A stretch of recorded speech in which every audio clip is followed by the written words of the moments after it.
Hey everybody, this is Rydo and we're back to another live stream of Yu-Gi-Oh! Master Duel. Today is Wednesday, June 22nd. It is 10:21 Central Time, which, at 11 Central Time, which is 9 a.m. Pacific Time, according to my calculations, um, I will put out an experimental YouTube short highlighting games that have come out on Steam that I think are actually worth watching.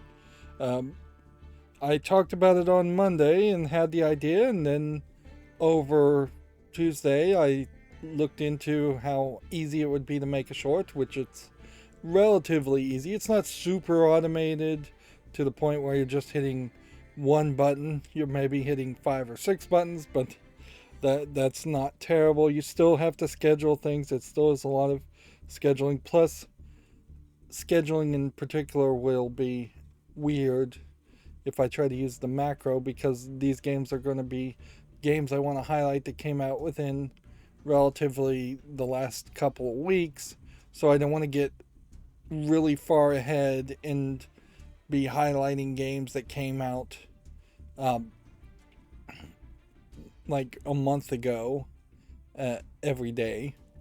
Now, these are 59 second, 60-second videos. It is a divergent from any of other kind of content that I'm making because I won't be speaking in it, which also means it's going to be slightly weaker on the fair use argument in that it will be showing ad material from Steam about the game, so that shouldn't be copyrightable anyways, but we'll see what people say uh, in that instance.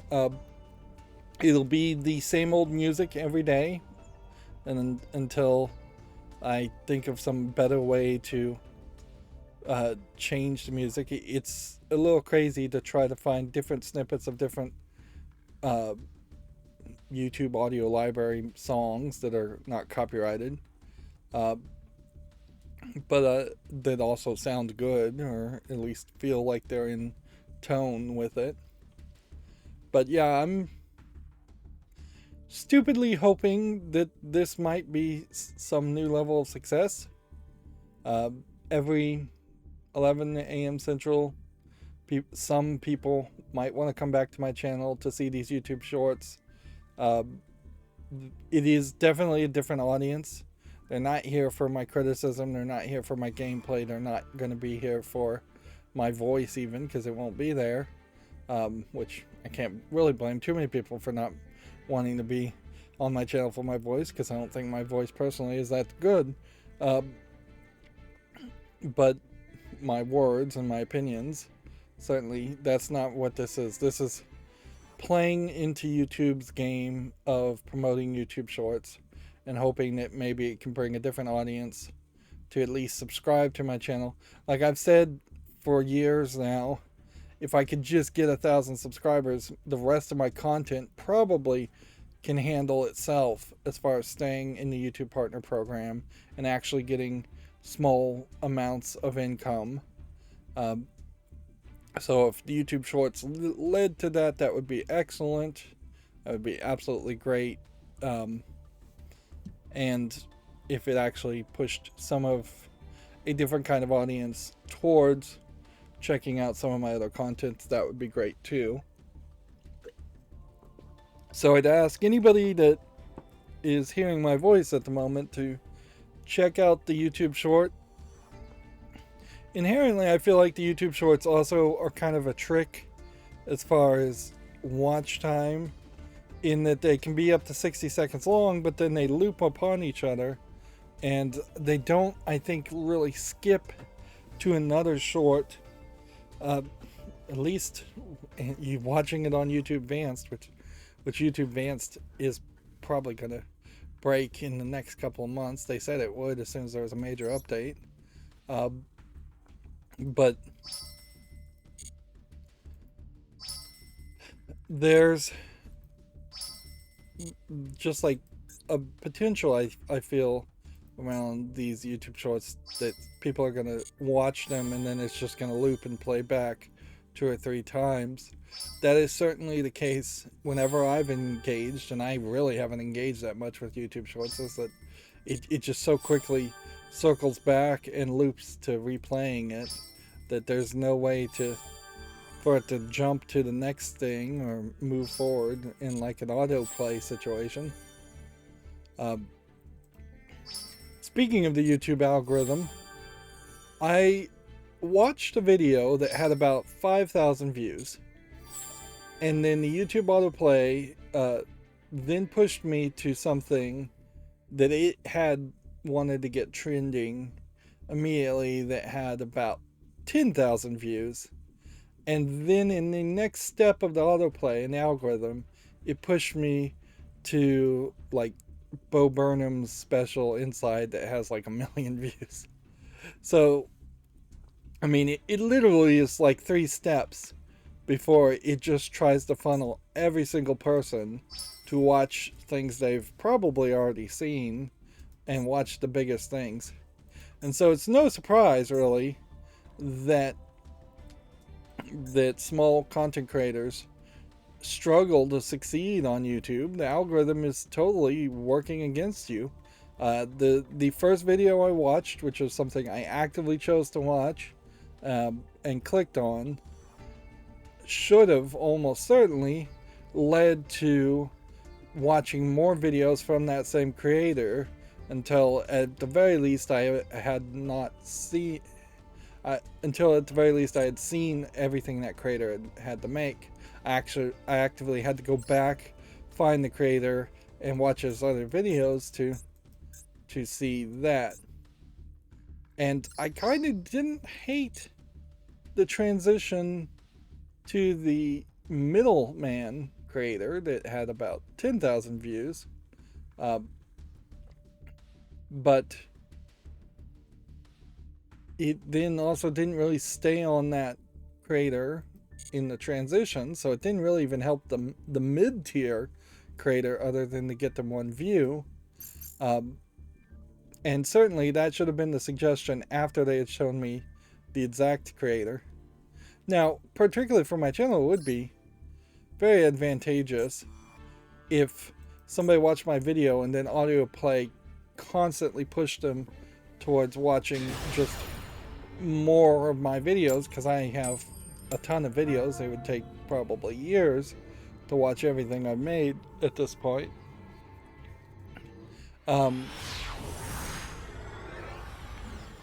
So that would be very, very advantage, but it really should be closer to that, where you are suggesting that.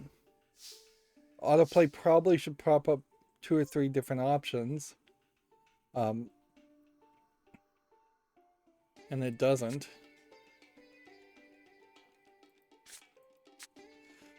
Let's just go ahead and end the turn. You can't do anything at all if I don't play a card.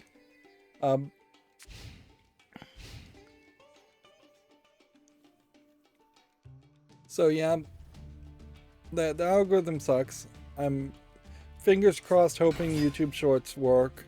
There isn't really a lot of other stuff YouTube has engaged in or added.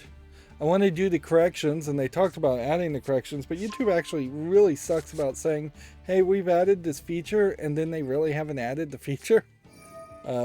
It's what they mean when they say they've added a feature on YouTube Insider often means we've added this feature to people in the YouTube Partner Program, or to 10% of everybody, or to our top tier people who we give a bunch of new features and functions to.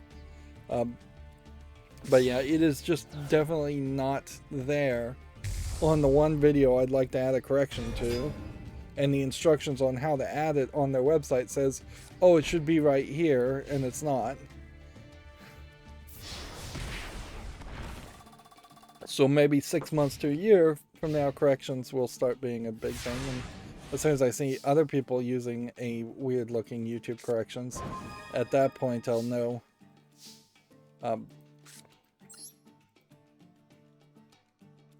Yeah, at that point I'll know when it's really been enabled.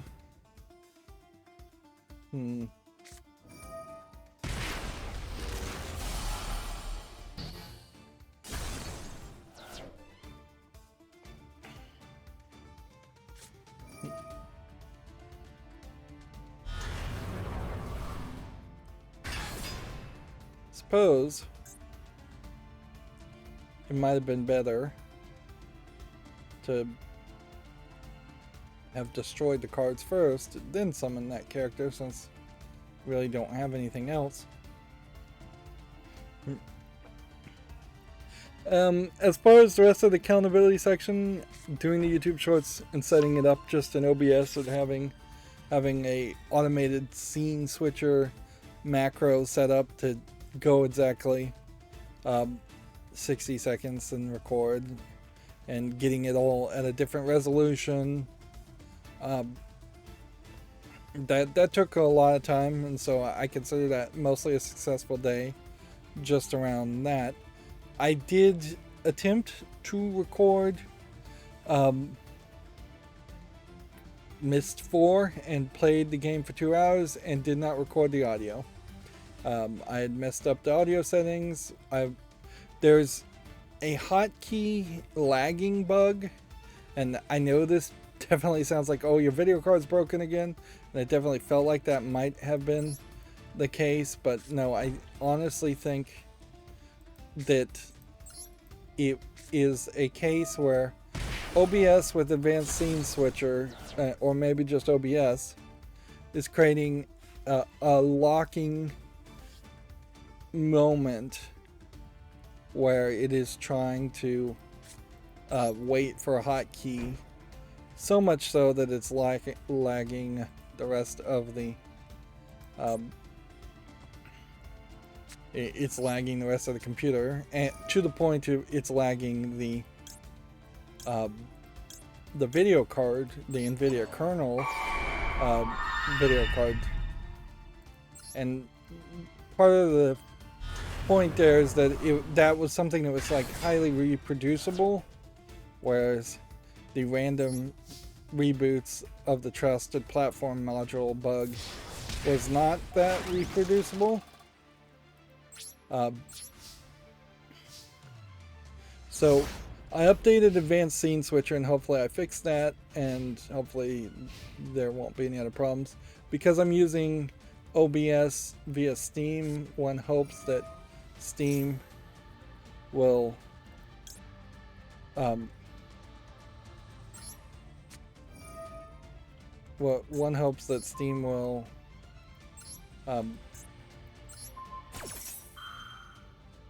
keep OBS updated as fast as OBS itself, its internal updater will. Otherwise, that's gonna be a problem, and I just need to get away from using the Steam version of OBS. At a certain point, I'm also using FFmpeg, which is a command line video and picture editor. And I have set up Advanced Scene Switcher to run FFmpeg to then crop what is a 1080 by 1920 video that really only recorded an 800 by 800 pixel square, because YouTube Shorts want to be either square 1:1 ratio or 4:5 ratios. For my usage, it looked better, I think, as square. A lot of YouTube Shorts, by the way, have the Instagram watermark on them, so people are just uploading their own Instagrams or other people's Instagrams. And honestly, the YouTube Shorts have a lot of stuff on the screen that probably should be kind of hidden away. But yeah, so it makes a 1080 video. I can't really on the fly change the settings to make it an 800 by 800 out of OBS, but I can make an Advanced Scene Switcher that will actually just run a batch file that looks for the most recent video file in the folder, and then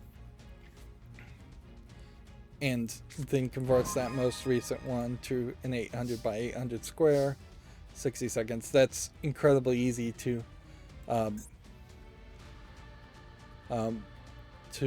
upload. Obviously, it's not going to be much of anything. Let's see. So I did need to flip summon that so I could special summon that.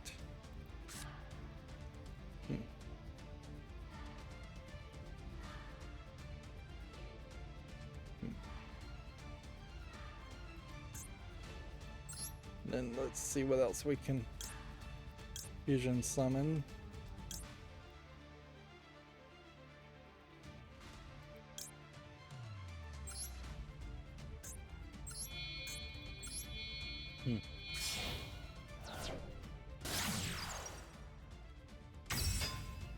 Probably should have pointed that upward in that direction.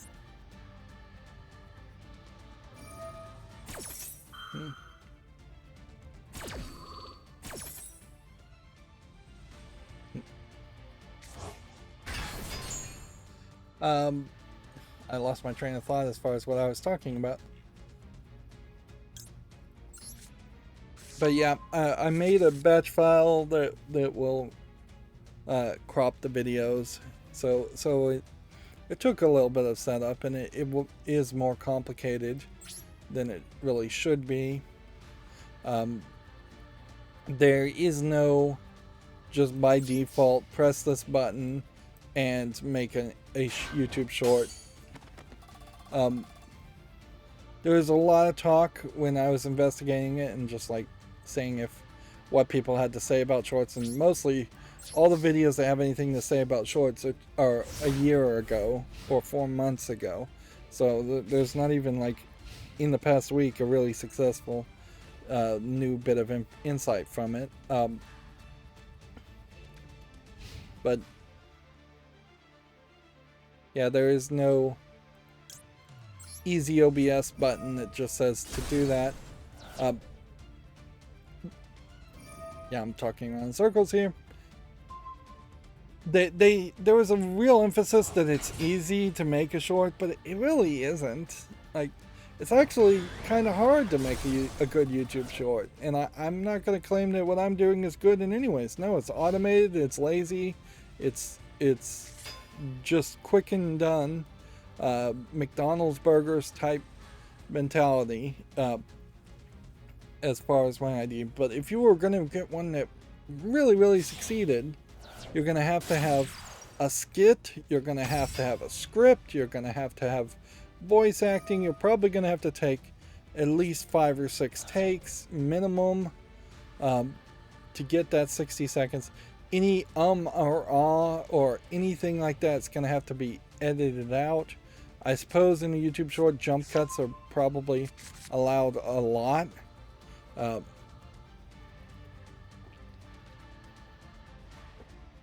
They're not as a piece of content. Personally, I don't find them very satisfactory because they never go into any even conclusion, let alone depth, as to what they're talking about. So I think they're kind of a terrible concept. It would have made a slightly more sense if the clips that YouTube automatically made, which I'm not sure that they are really emphasizing that or even doing that anymore. But yeah, the short clips from a bigger video would make more sense as kind of like, here's some clips to point you towards watching a longer video or a portion of a longer video.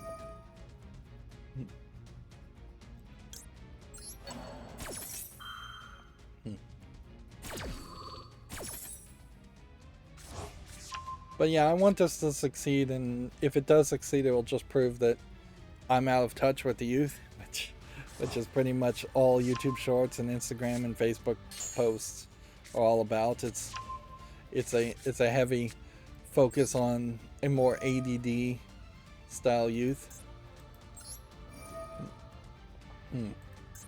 Not to say that I am not ADD, just to say that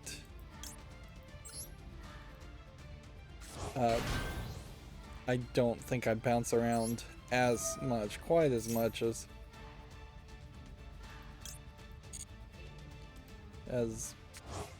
some people do.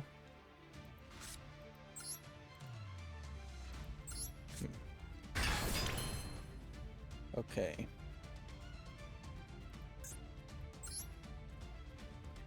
What's our best bet? 3,000.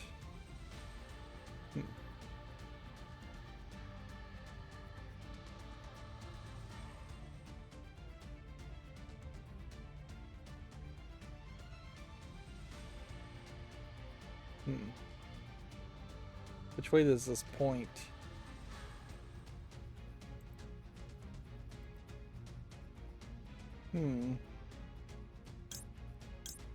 Let's see if we can do this. 1 counters 2. 1 here because that's where I want to put it. 1 here because that would be pointed to.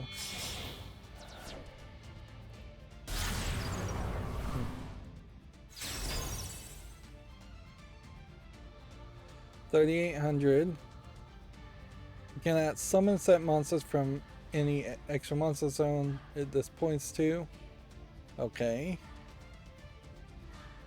If another monster is special summoned to a zone, link points to while this monster is on the field, banish all cards on the field. Ooh, that's probably not what I wanted. Well, whatever.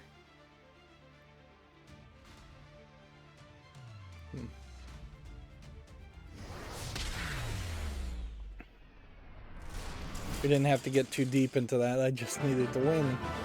I forgot how close I was to victory. Inherently, there is a very good chance that I will give it a month's worth of effort, maybe a few months worth of effort with the YouTube Shorts, and then just determine it's not really worth the effort. That is definitely a possibility, and then you'll just hear me whining on some live stream about how much of a waste of time that was. But it's doing something, and frankly, I want something to change on my channel. I want to get more subscribers, and maybe more likes and more views and more watch time, which is true for most content creators. And so making a change currently at my point is not really that big of a risk. And I kind of expect that there will be some feedback of people just kind of hating it, because it's not the content they're coming to as far as my current less than 500 subscribers. Apologies to any of those people that feel that way, but there's In Bar Rescue, which is a show I love to watch every now and then, although I've seen most of their episodes, so I don't watch it too much these days. In Bar Rescue, a lot of the failed bar owners go, if we change anything, the regulars will abandon us. And John Taffer, the host of Bar Rescue, always goes, well, where are these regulars? Because they're not bringing in enough money now. Bars can only really survive on 30% of their clientele being regulars, and then they need to get another 60% of new customers always coming in, because people get bored, they go away, they die. You just cannot live off of regulars, particularly when you're not succeeding. You might make an argument that you can live off regulars if you had a successful bar, but the analogy is exactly the same with YouTube. It's like, if all 400 plus of my subscribers right now were watching every single video that I made, then it would be a slightly different situation. Yes, but they aren't. And for the 400 or 500 people I have as subscribers, I'm getting 5 or 6 views in the first 24 hours or so. So if YouTube Shorts even get 5 or 6 views in the first 24 hours, I've pivoted into a better situation, even if it's not actually leading to any subscriptions. It's still going to be a better position. But I can say definitely I will try my best to empathize with this YouTube Shorts. I'm not going to flood my channel with them. It's going to be one a day at 11 a.m. Central Time, unless I find some other thing. It's going to include games that came out relatively quickly. When we get to Friday, that's going to be the point where there's probably going to be a bit of a drop-off. So if I say find 5 games of interest to highlight today, I may schedule them up. I'm gonna have to kind of lock in what the level of quality needs to be for me to highlight games. I almost certainly will never highlight any adult games. It's just gonna be the way it's set up, a little too risky to try and show that, and that's gonna be an apology, just something I'll have to apologize for to start with. But yeah, when I hit Friday, I'll probably schedule something for Monday, and then that will be the drop-off point. And so there will be just winners and losers as far as games. To say this is it. So you're talking games potentially that came out 7 days earlier, or came out of early access, or had a major update. The description of the videos aren't going to change. It's going to be the exact same tags, the exact same description. It'll just be a different video every day. Which that'll be an interesting experiment, certainly with the YouTube algorithm. If the YouTube algorithm literally is looking for the exact same description and can't even tell the difference between episode 1 and episode 2 of a series, which may be the case. It's very possible that my channel has suffered because I've made episode 1 of something like Hearthstone, and then the algorithm does not in any way connect that to episode 2, and realize that that's like serialized content.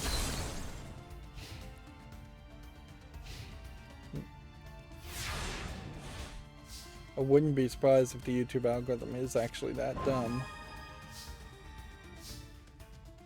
Okay.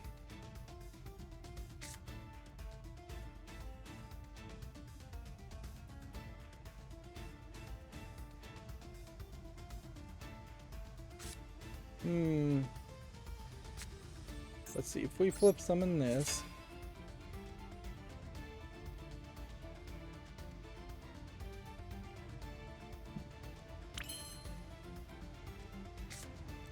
And special summon this.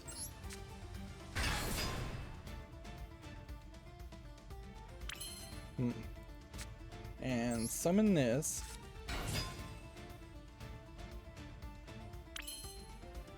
Then we special summon something.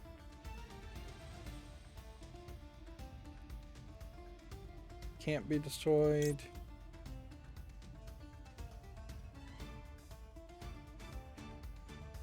Negate the activation. Take this one, and this one, and this one.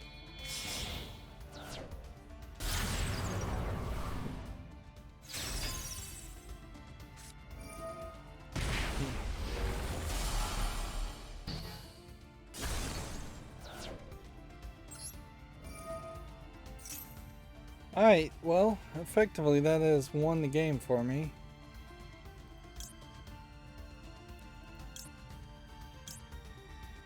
Let's see if we can find...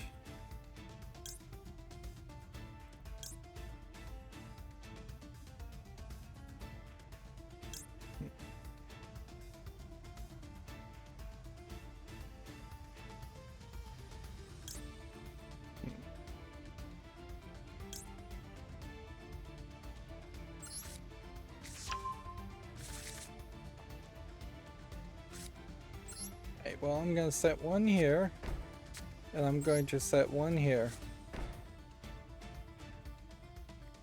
And then I'm going to end the turn.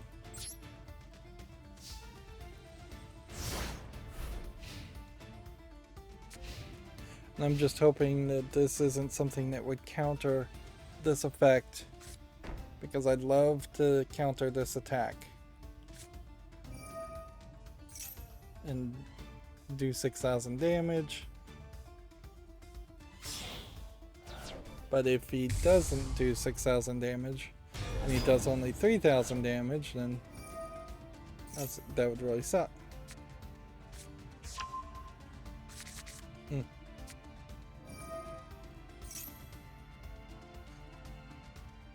The only other thing I guess I could really say is, yeah, the heat is still affecting me, certainly a lot, as far as the accountability section. We've been talking for 30 minutes.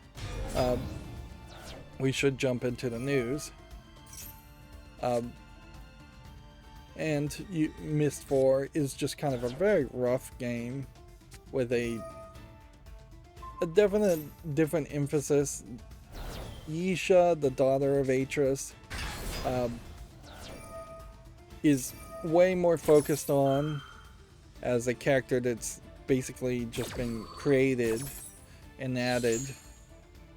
Maybe she was slightly mentioned, like maybe the Atris's wife Catherine was pregnant at the very end of Exile or at the very beginning of Exile, or she had the baby recently. There, I've lost. But as soon as Ubisoft started working on this, because Mystery Exile was Presto Software, Yisha becomes the big focus of the narrative instead of Atris. And Uru, whenever that was actually released versus when it was in development, because it was in development for so long, definitely pushes towards that emphasis too. Myst 4 has a weird, I think it's fire, water, and maybe a mechanical electricity or fire, water, and earth system where you get different endings based on how many things you like touch, which theoretically, if you're just going to use a walkthrough, would just give you a default ending if you don't touch anything at all, which is kind of unlikely that you wouldn't just randomly accidentally click on something. But also, you're going to end up touching fire things or things that are labeled in as fire things way more than anything else as you're just playing around with 3D toys and machines. So by default, you are going to get the fire ending regardless. Myst is definitely not a series that should have multiple endings like that. Even though the first Myst game did have multiple like bad endings, which if you were going to remake Myst, you would almost certainly get rid of the multiple endings. You'd almost certainly have the game just telling you short, simplistic goals all the time in the top left corner, just like turn on the power, collect this item. It almost makes sense in Myst 4, for the 2 hours that I played, to have Yisha as your companion the whole time and to be able to turn to her and ask her if she has any ideas. It would even make sense of her being a little girl to really not know too much, so she wouldn't even be that helpful. But the very first thing they have you do in Myst 4 really gives a plain example of how annoying that absolutely would be.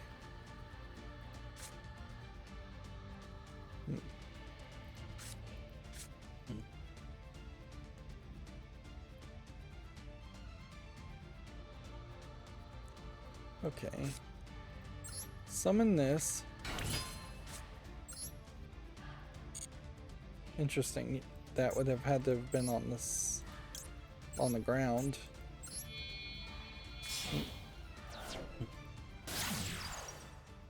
So yeah, there's a long period before Myst 4 even starts to feel slightly like Myst 4, like a Myst game.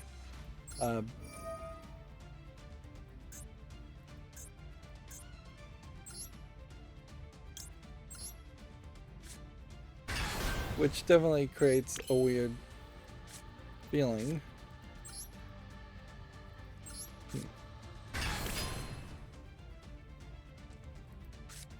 I'm just going to put this on the field because I don't think these have ever really worked.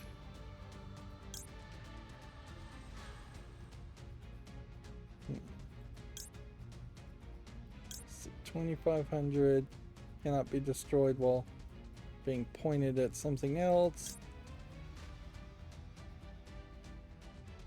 I think this is probably our better bet. Take these.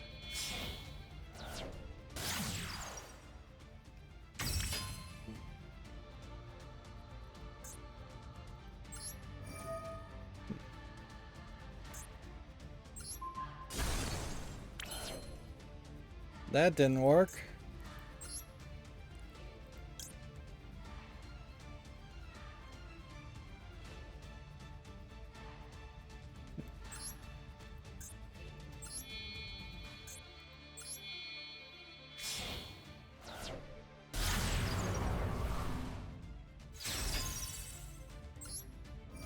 So I guess technically this is pointing to that.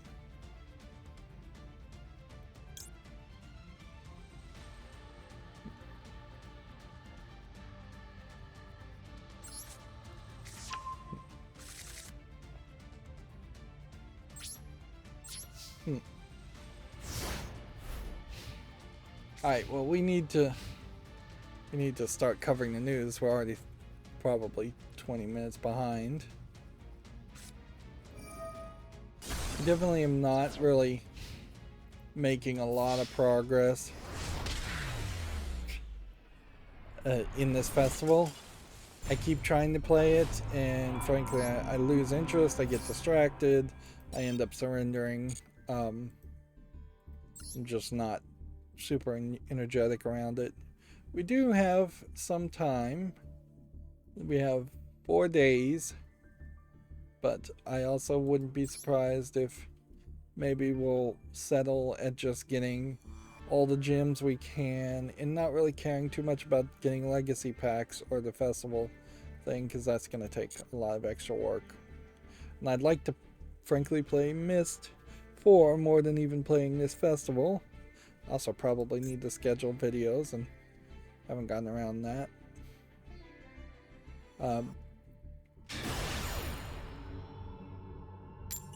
American McGee's Twitter, skipping over the ping thing, tweeted out a update later. Like this is kind of the plushies that Spicy Horse is making now, just merchandise. It seems to have very little to do with anything. It's just kind of this macabre, weird plushies. Here you have a pansexual rabbit that they put a YouTube short up about showing this. Which it's definitely, again, a little weird to have a pro-LGBT product out of Shanghai, but honestly I don't think that the Chinese government probably cares what you sell to foreigners, and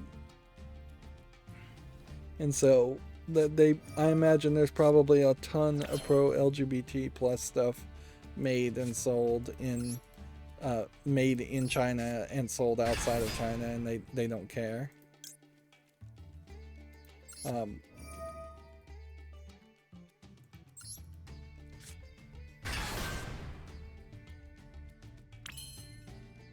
Let's see. Is there something we could get better than 3,000? I don't think so. But there is a level of stability. We maybe traded something.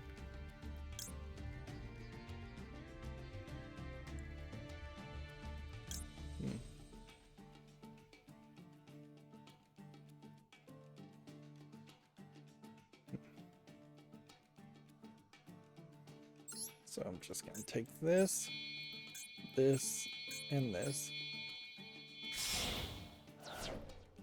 Obviously, I haven't really learned this deck well enough to to know if you should be building things up and sending things to the graveyard for with link summons or not. Probably should.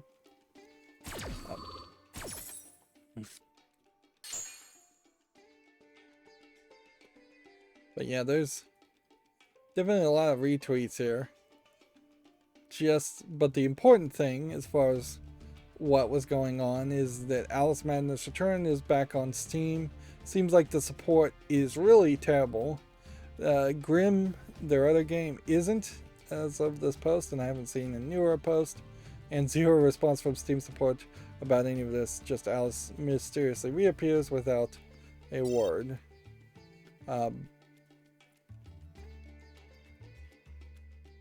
Which, yeah. So you have not a nobody by any means. And I guess we'll keep an eye out to see if Grim ever comes back. But definitely not a nobody, having pretty terrible support from Steam. And that really sucks. Inherently, the idea of ever getting good support may have always been a fantasy.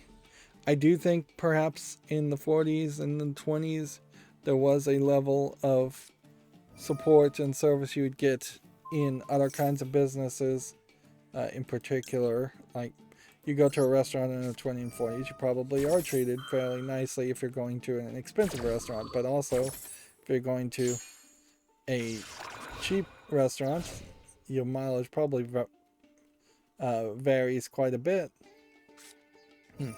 It is very possible that there's just a fantasy about support and service ever being good.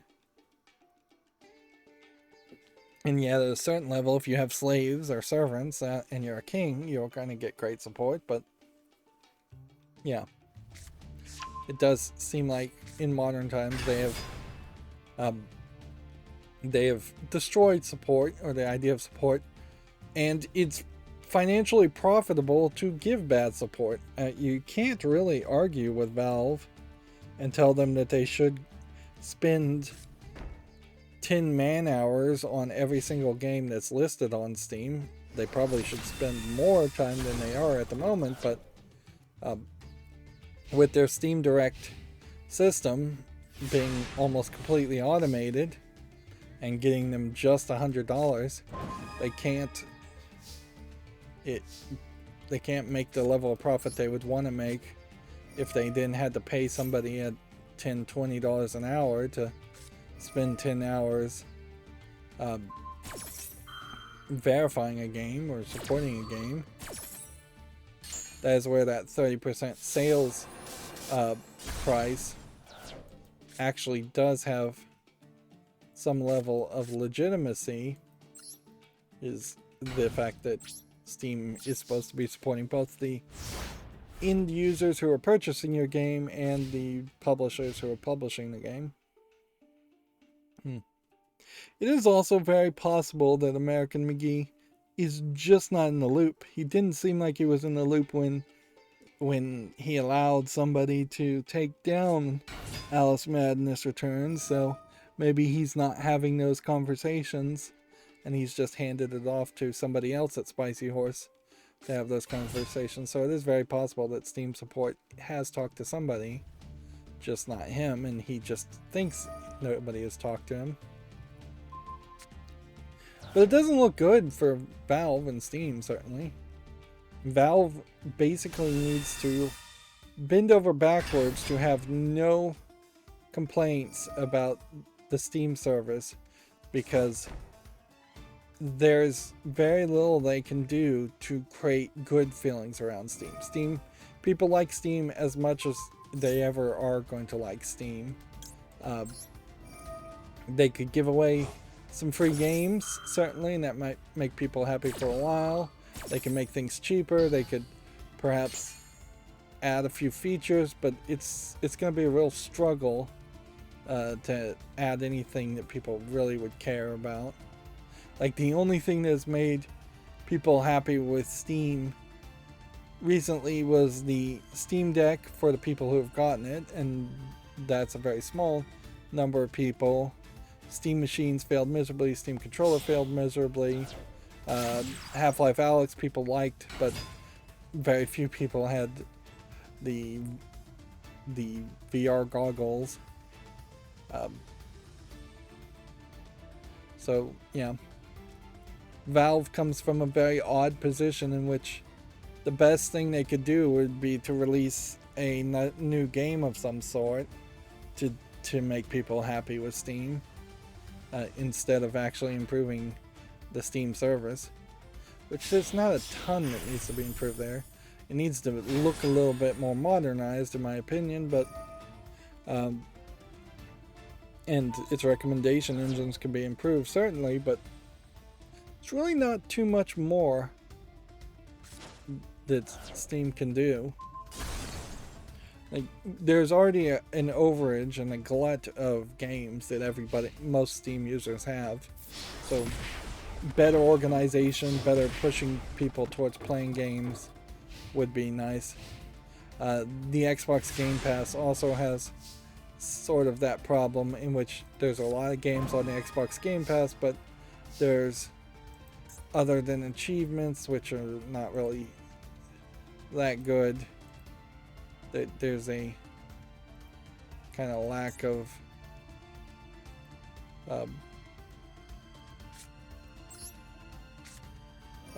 motivating factors. All right, 3,000. Okay, fine.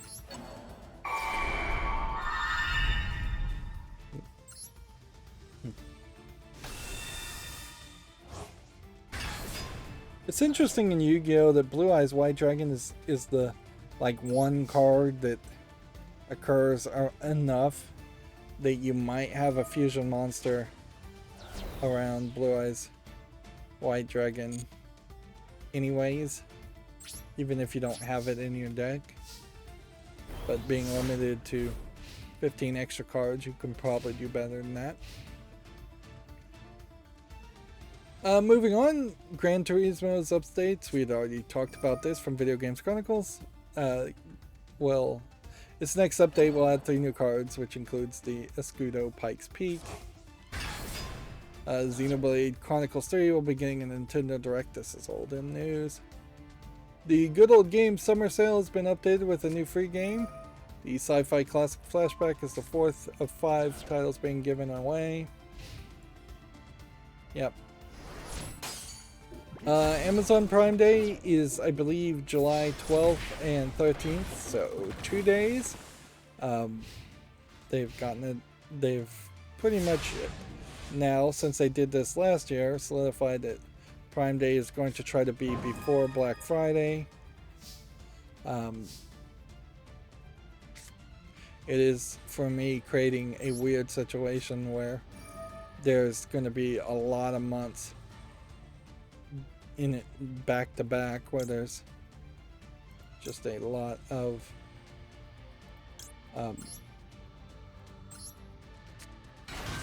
potential spending.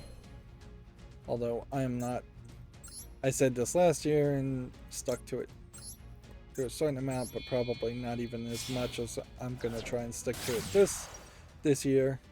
I'm not really looking for a lot of things, and I'm not sure that a lot of things are going to be on sale.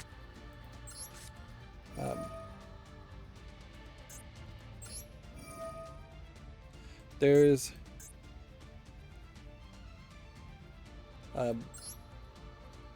just kind of a difference that happens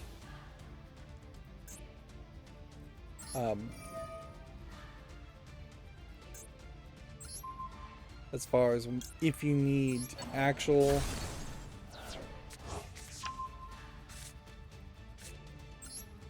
there's a slight difference between if you need actual specific things versus just random things. And so 1 year, like a starter year on Amazon Prime Day to just get a bunch of random things works, but consistently doing it every year doesn't quite make sense. I've lost there. Like, there's very, very little things that I need. I wanted to try some more automation stuff as far as just getting a small selection of small set of Wi-Fi controllable light bulbs and like one outlet controller. But that's kind of it. I could upgrade the natural gas detector I got, so it would be Wi-Fi connected, which would be nice. I need to get new smoke detectors. I wanted to get some outdoor furniture and a just barbecue pit, but I don't know if any of that's really going to be even on sale. That's the real problem with the Prime Day sales. I got a Nintendo Switch, but I don't even think I'm gonna renew the GameStop thing. I don't think it's worth the $15 to get the GameStop Pro points and the $5 off, because I'm just not playing it that much, and I really have a couple of games I want to play, and then that's it, and I don't even have a ton of free time around that.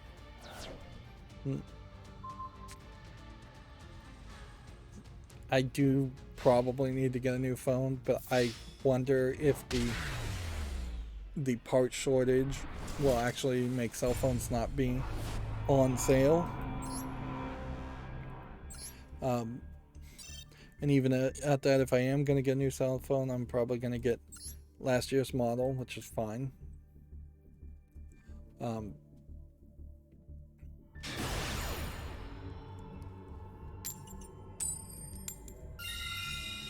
But yeah, I need a weather radio. I have determined a couple years later that weather radios with hand cranks that charge your phones are all great and such, but they need to kind of have a more consistent replaceable battery function to them. Otherwise, you are going to find that the special wired 8026, in my case, I think it's 8826 or whatever, batteries, these big thick, kind of look like AA batteries, but not, are bigger, slightly bigger batteries. Like those specially wired replacements are going to be hard to find, particularly if you're going to try and find new batteries that are actually new and not been sitting on the shelf for a couple years and are just as dead as the others. So what I had to do is just take one I had and wire it very poorly. Didn't even really put a lot of effort into it. Andrew Murphy's on the chat saying, yo, I feel like Andrew said yo last stream and then didn't say anything else. So I'll say hello, Andrew Murphy, again. It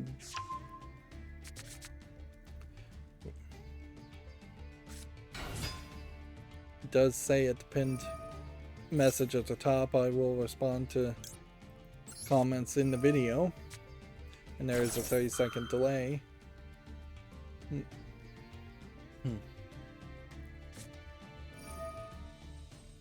But yeah, not really looking for a lot of things. Red Letter Media reviewed Who Framed Roger Rabbit, and there probably is a newer Blu-ray version of that I'd like to get. I want to get the Labyrinth Collector's Edition, Limited Edition. It may be too late for that as far as Blu-rays, and maybe a couple other things, but all of that's pretty crazy. Andrew Murphy goes, how's it going? I'm going, I don't even want to say good. Like, right now the summer heat is killing me. I've been very far behind because of computer problems that I finally got fixed for the past couple months.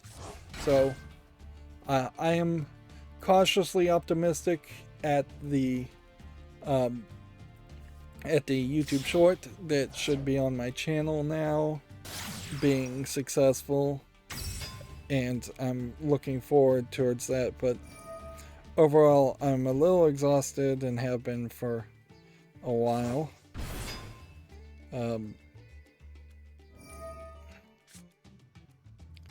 And not particularly in the happiest of moods in the past couple of weeks.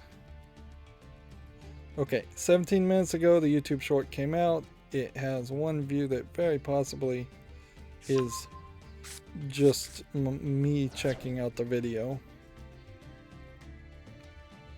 It did seem to completely work, though.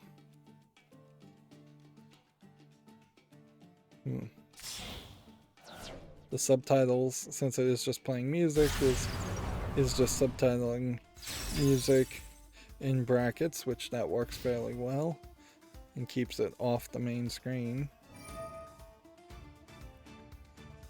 So yeah, PC Game Daily is what I labeled it as. I agonized over the label of the YouTube short way more than you may think, and knowingly know that it is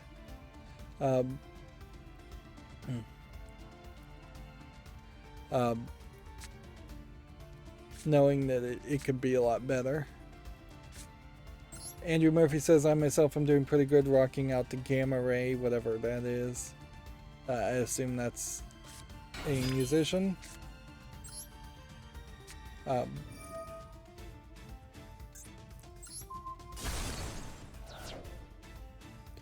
it's good to hear other people are doing good. Not doing terrible. I feel like I'm probably setting myself up for having some major insomnia bout on top of everything else fairly quickly. I was gonna install a rain app. It's probably a crazy idea to listen to the sounds of a storm or rain while sleeping, but I'm gonna give that an attempt too and see if maybe that works. Although right now I'm not really having insomnia problems because being so exhausted from the heat, it's actually fairly easy to sleep at the moment. Andrew Murphy says, yeah, it's a metal band. I sadly have no knowledge or skill to understand music at all. As a person who would have in their youth just defaulted to listening to Weird Al Yankovic, and that was before he was really even popular. That's basically the only thing I would have even claimed I like to listen to, but in reality I didn't really listen to music at all. I'm just basically tone deaf. I've often thought it might be interesting if there was a YouTube channel that tried to explain how to appreciate music, and I bet there is something out there like that, but I haven't found it. I was thinking that, like, if you take a passionate metal fan like Jim Norton, the comedian, he knows Ozzy Osbourne personally. He's a kind of a passionate metal fan, and if you had him sit down and talk the emotion and the feelings around music, the kind of music they liked, and you probably would need multiple fans. And then you had somebody like Anthony Fantone, who does music review stuff. If you had somebody like that as a YouTuber interviewing other people, they asking them, like, what do you think about this song on this album? And you just kind of went through the entire discography saying, let's talk about this song and what this song means to you. Do you have any memories? It would be a lot of pre-interview setup, but I could see a fairly successful YouTuber doing kind of like a Hot Wings type channel where they bring in different celebrities or people who are just really passionate music fans and get them to talk about why they love that song, what was going on in their lives during that song, how to really relate to it. I think there might be a pretty great channel there with, it would probably be a lot of setup too. Um, yeah, Andrew Murphy says give them a try. Look up Heavy Metal Universe by Gamma Ray whenever you can. Yeah, sorry, I'm not gonna do that. I've never listened to a single heavy metal song and liked it, so I'm just not a heavy metal type person. Like I said, I'm not a music person, so you're suggesting that I look into heavy metal, which is probably one of the most technical and abrasive types of music. That the odds of me enjoying that are pretty low. The types of music that I can even slightly tolerate, as pathetic as it sounds, are really pop music with catchy beats and lyrics. And frankly, usually I would prefer slower operatic type pieces or musical type pieces where it is typically pretty slow as far as the beats per minute and focusing more on the words.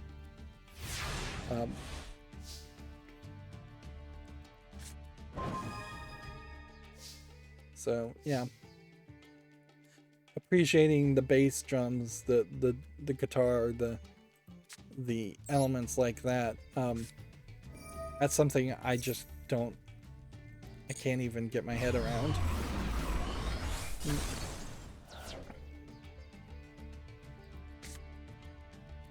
Like the instruments.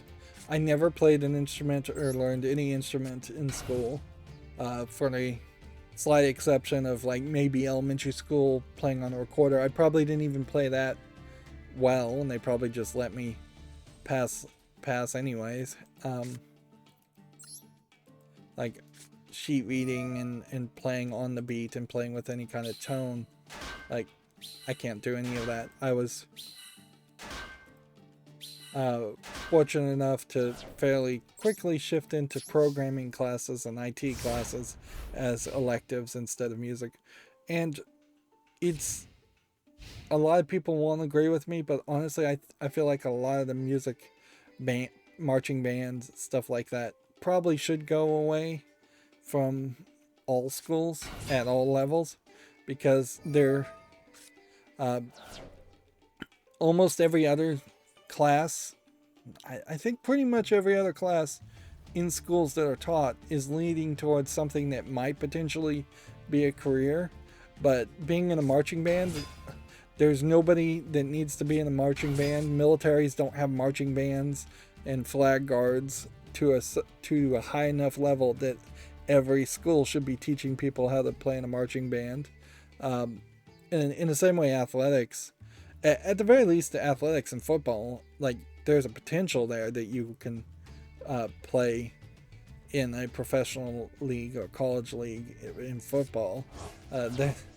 There's really no professional league as far as being in a marching band. Well, I guess there's that small percentage too. It's a small percentage, I guess, for both. But yeah, I feel like, particularly when I was in school, a lot of people who took choir and marching band would have been better off if they had been forced into doing some kind of elective that actually led to a potential career. There is that fantasy, certainly. Everybody wants to have a band that succeeds.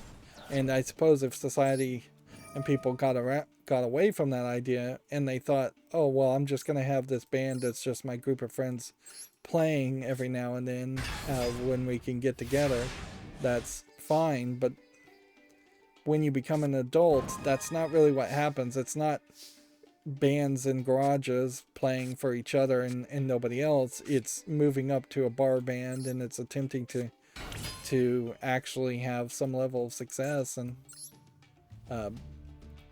it is just a huge waste of time for how much you're gonna put into it, and also a huge waste of money. Band equipment is not cheap.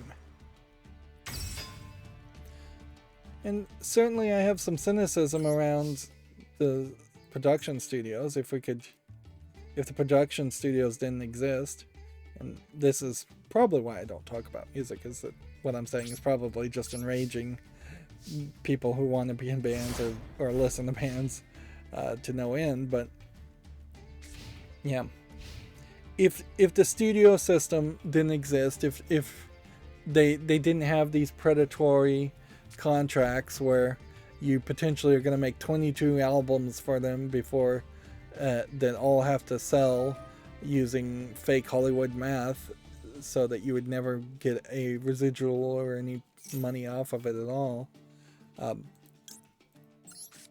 Music, I suppose, much like other forms of art, should be funded more by a like PBS type concept, I would say, where either people had a universal basic income and then they could afford to do bands and create bands through that, or they would get grants from the government to form bands and play in different venues. It would be a hassle, certainly, to figure out what venues where you would be assigned to go play.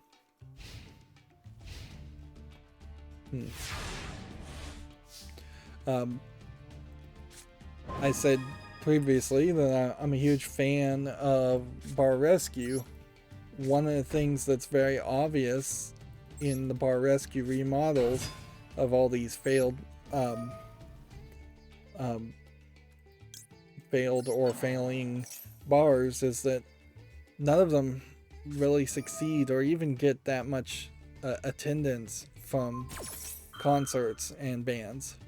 A lot of them do bring in like a local band or even a pretty well-known bar circuit band on like a Friday night, but John Taffer, the person in charge of Bar Rescue, every single time replaces their PA system and their music system with an orange door system that has like over $30,000 of no, probably way more than $30,000. It has over 30,000 songs and music videos in it, and the orange door system is just a jukebox system with some fancy features, and that's all you really need, is just to play the same audio that everybody else is, and just put a random playlist on shuffle. In most bars, maybe on Friday nights, you do a special event, but that's about it. 2-for-1 margaritas on Friday nights is probably a better sales tactic than having any band in there, until you start getting to like national bands that would be playing venues and not bars. Anyways, and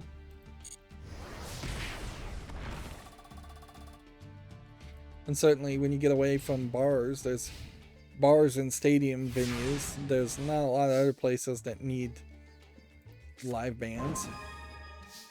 You don't go into grocery stores and have live bands playing, and certainly it wouldn't be anything offensive or potentially offensive to some people's ears, like heavy metal. It would be very easy, classic pop stuff from 80s and 90s.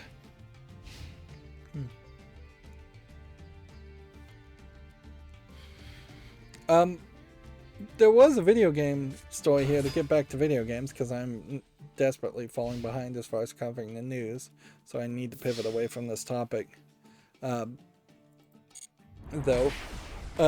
With the Sonic Origins game, there were several songs in Sonic 3 that were made by Michael Jackson. And they didn't properly credit him, and those were the songs that they took out. Seems like it's kind of silly to not just properly attribute him now. Maybe his estates is being a pain about it, and they want some kind of massive amount of like residuals or new licensing fees. Arguably, I think the Michael Jackson estate has failed to maintain or improve upon his discography. Of course, there's so much around Michael Jackson that they may just be actively trying to stay under the wire and hoping that maybe in a few decades people will go, well, who cares about the person? Let's separate the art from the artist. I mean, Michael Jackson has been dead at least 10 years now. But yeah, it does seem kind of silly that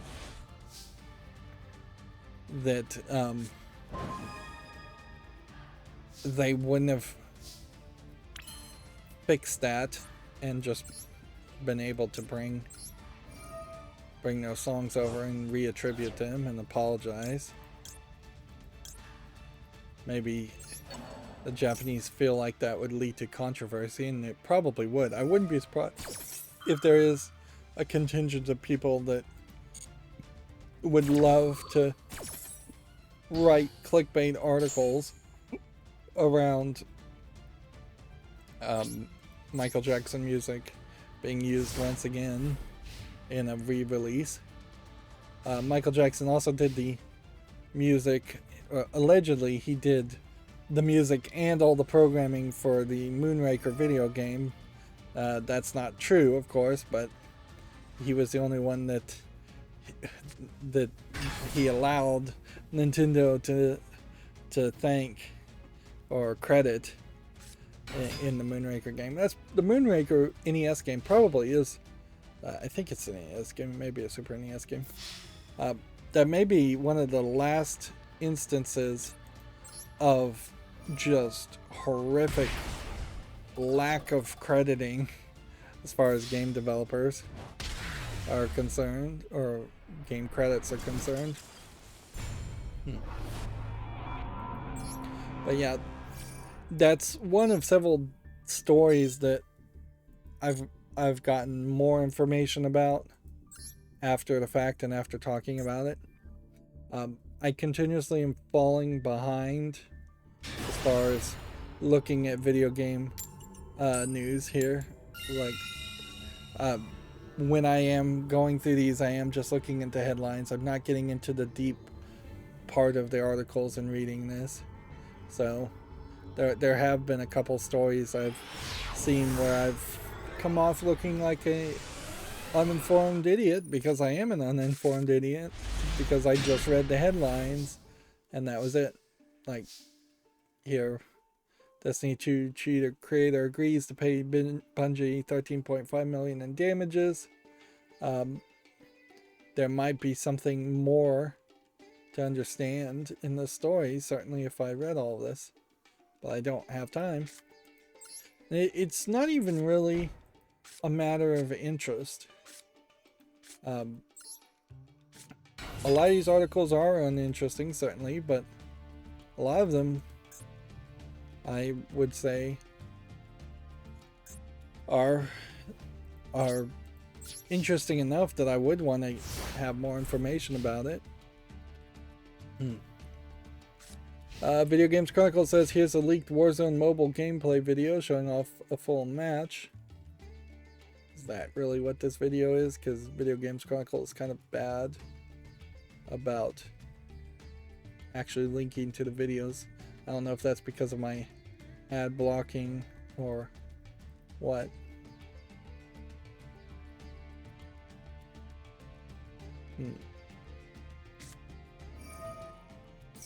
It looks like Sony is discontinuing PlayStation Plus retail cards, which would make sense. I wouldn't be surprised if a new kind of retail card comes out eventually But I also wouldn't be surprised if it doesn't.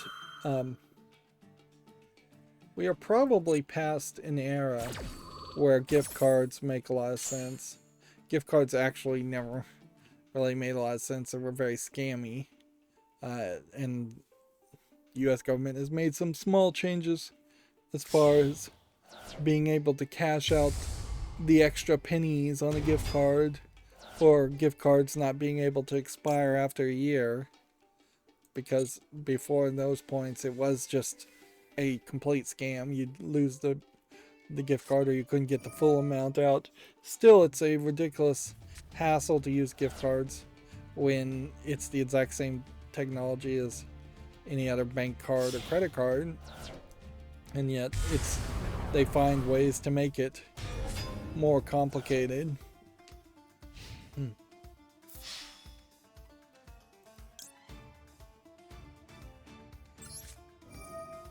So yeah, I could see not really needing to do that. Gift cards are small, certainly, but I do rather question, since everything comes from the perspective in the United States of what a Walmart looks like and what a Walmart shelf looks like, I rather question if we will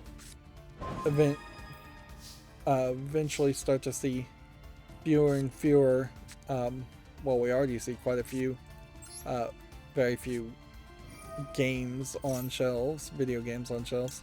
GameStop is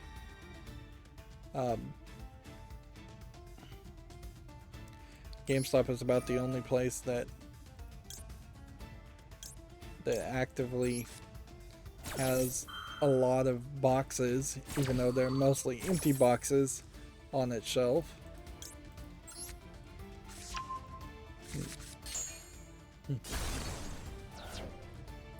I wouldn't be surprised if GameStop goes out of business, or we start to see a kind of red box style of experience replacing GameStops in a lot of ways. Yeah, I could see GameStops getting very, very small, like 1 hour photo stores got very small, becoming closer to drive-throughs, and having kind of a red box kiosk, and then you just deposit the games into it, and then some employee once a week goes to the kiosks and just collects the money and services the machines.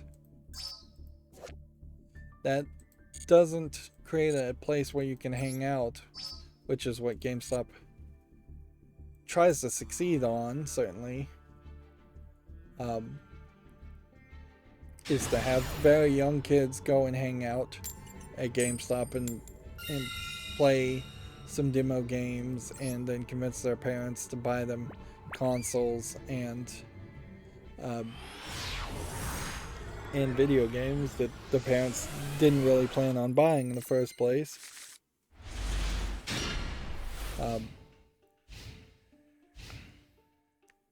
And certainly in a Walmart experience, that often turns into a crying child in the middle of the video game aisle, begging their parents for video games that the typically poor clientele of Walmart or can't afford and aren't going to buy, which makes it nicer for GameStop to be a specific store that you can just say, we're not going to that store, you can't go into that store, versus a toy aisle or a video game aisle in Walmart.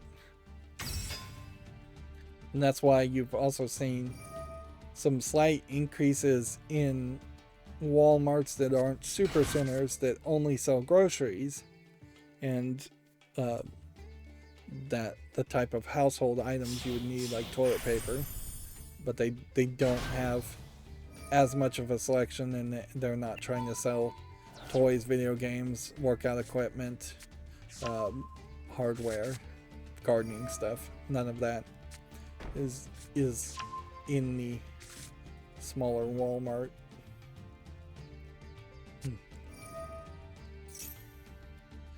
Back to video games. Man, I'm just rambling and getting off topic. Aspyr has acknowledged that there's no way to complete the Star Wars Knights of the Old Republic 2 on Switch. The company says it's working on a patch to address the game-breaking crash. So, this game was released on 8th, and there's a game-breaking crash that occurs after the Basilisk crash cutscene when landing on Onderon.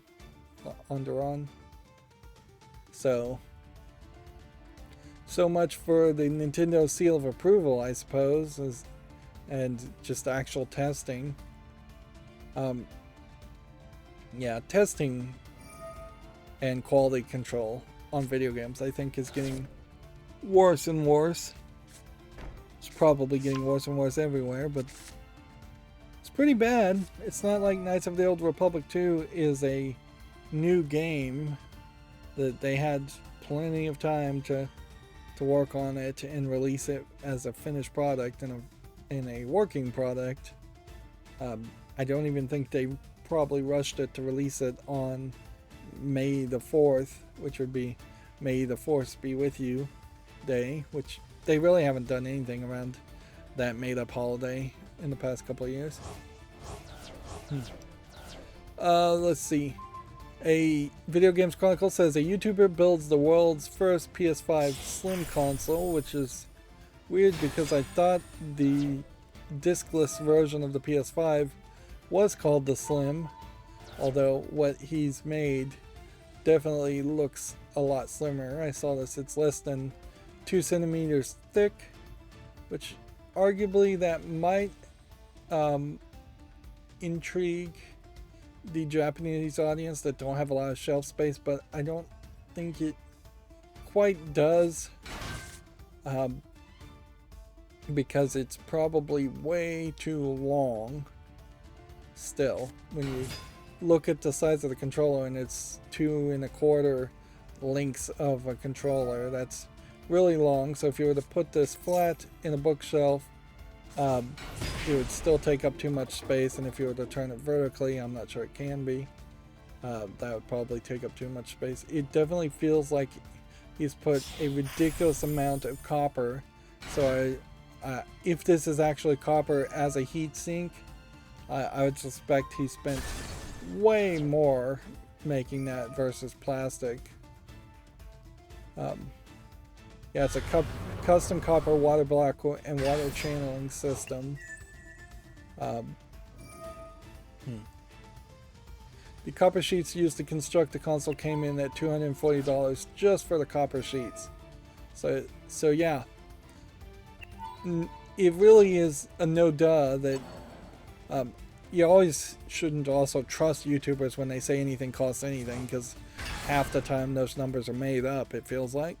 But it definitely is a no-duh that if you spend an infinite amount of money, you can build a better cooled, better computer until you're hitting like thermal physics limits.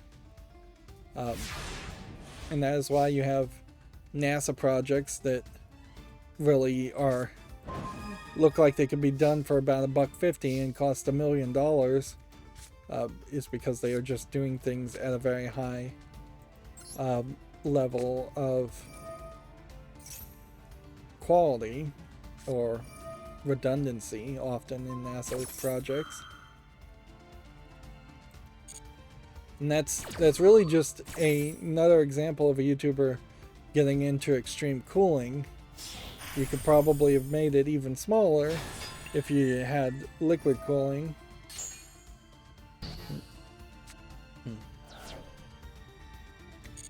I hope, and I kind of think we may have hit a plateau on the sizes of consoles, because I'm thinking what's going to happen is we're going to have to admit that we can't go much higher in the stats. I don't think we're moving to 8K. I don't think we're moving to a 14.4 surround sound system. I don't think we're moving to something that's highly demanding as far as VR. I think what we're going to do is we're going to see similar sized consoles with better stats and just improved technologies. And it is going to probably be mostly gimmick technologies. Like ray tracing is at the moment a gimmick until it really gets adopted a lot more. So yeah, like it sounds mean to call ray tracing a gimmick technology, but that's kind of it. And so we probably will have a ray tracing 2.0 or some other visual effect that will necessitate new hardware, and that'll be the reason to upgrade, if there really is a reason to upgrade. Faster CPUs at a smaller nanometer processor certainly might be a sales point, but at a certain level I think we are getting within 50 years of potentially having some amount of quantum technology.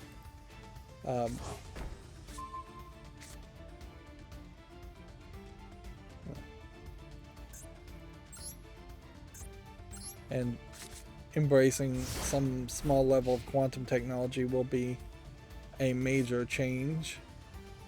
And that's when we're going to start to see a whole new generation of computers that are either very, very fast, probably, at doing some things, or always online connected through quantum tunneling, and you just aren't going to have to pay for internet for them.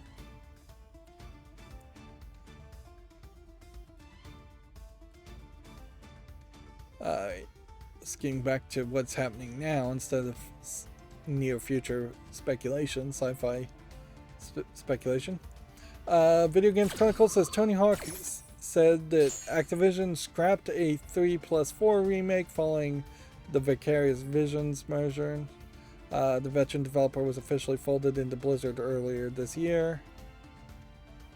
Of course, who knows what canceled projects might come back after Microsoft acquires Activision Blizzard. Although, all the talent is probably gone there, so I wouldn't be surprised if Microsoft doesn't bring back Skate 3 and 4 remakes, or starts it all over with a completely different team. Definitely as a concept, if I was Microsoft, Xbox acquiring all these companies, I would say, let's put all of these titles, these IPs we own, and let's put them in a bag and look at all of our businesses, all of our companies, and then let's start assigning jobs to these companies if these companies can't pitch something new to us. Inherently, there would be a whole, and usually this happens around E3 and people don't know this, but in the backroom meetings inside the hotel rooms, there would be developers making pitch meetings to publishers around E3 because everybody would have been in Vegas at the time. That's not to say the pitch meetings don't happen all the time, they do. But as Microsoft, I would have every single new company once acquired give us pitch meetings as far as games that they want to make.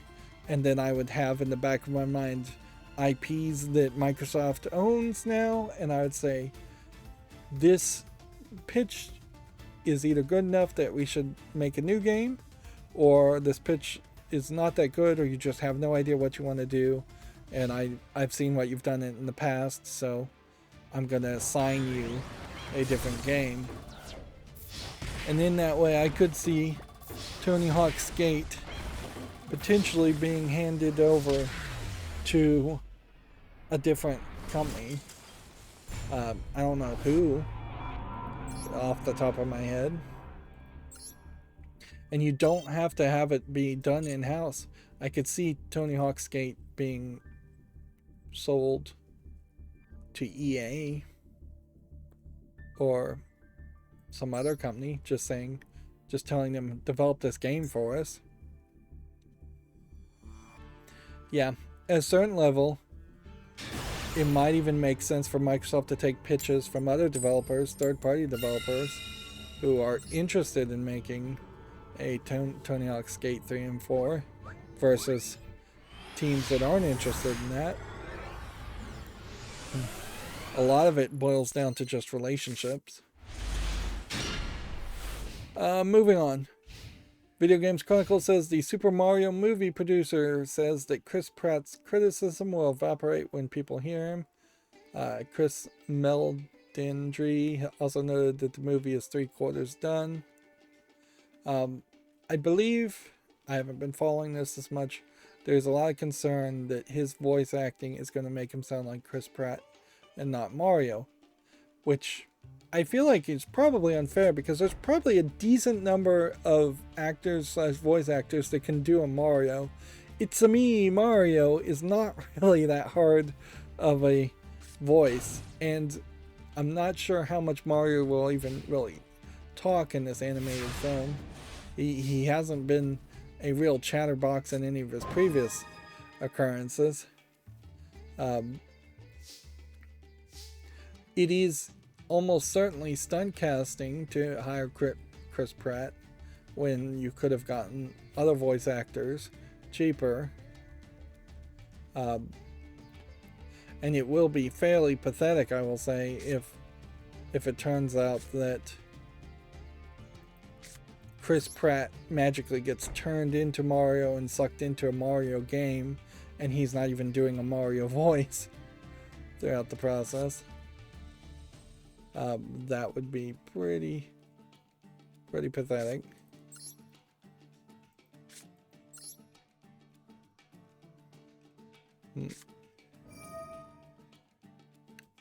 But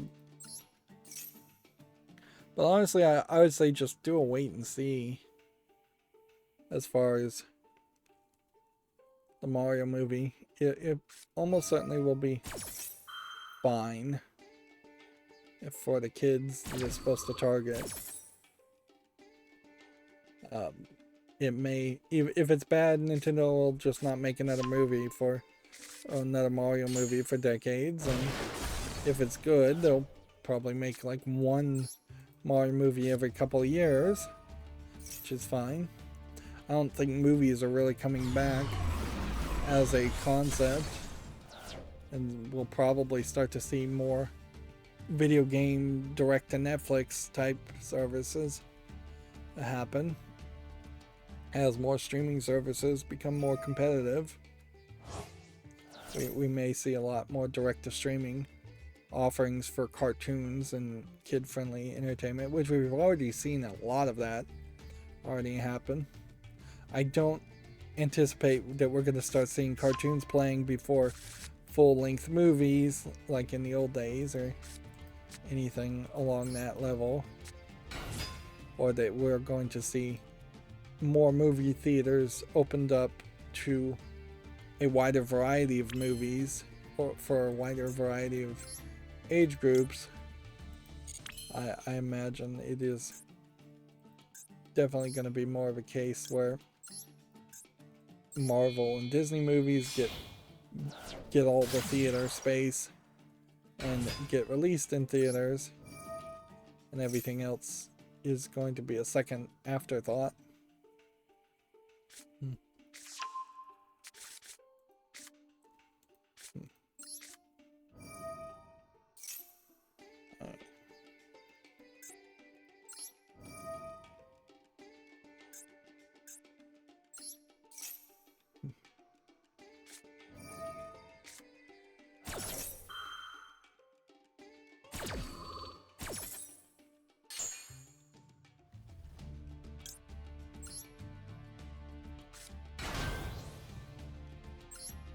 Interesting that worked.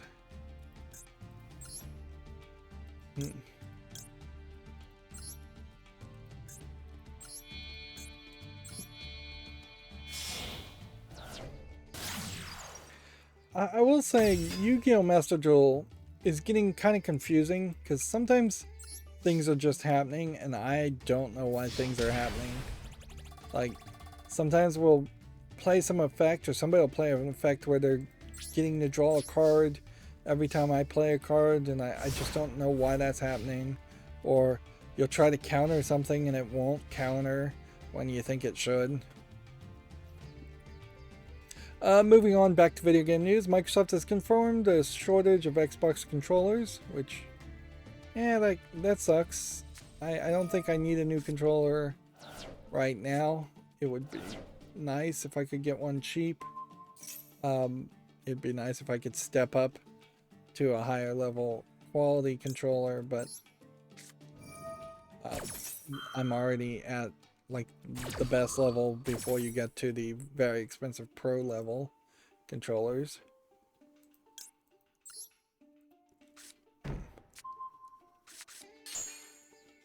So yeah, I think I'm in a good position. One of the things that I try to do as somebody who's always on slickdeals.net and looking for sales is to have things and get things when they're cheap if I know I'm going to probably buy them. Now, inherently, there is some percentage of things I end up buying on slickdeals.net that I would have never thought about or bought in the first place, and that's where I fail at trying to be a couponer or being frugal. And it definitely is a different type of frugality than what most people think of when they think of frugality, because most people have the I'm broke and I'm always going to be broke mentality, and then I'm just never going to buy anything. And that mentality in the short term works for most scenarios, but then it bites you in the butt in the long term, and it doesn't actually save you any money. But people just don't see it that way, because inherently you have emergencies. You have cars breaking down, and you have things you have to buy, and then you end up buying those things that were on sale earlier for a lot more. There is kind of the 2-year rule. If you don't use it in 2 years, throw it away, that you should consider. If you're buying something that's going to expire before you use it, you shouldn't buy it, as far as being frugal through actually spending money. And a lot of people are just too broke to actually be frugal in that aspect at all.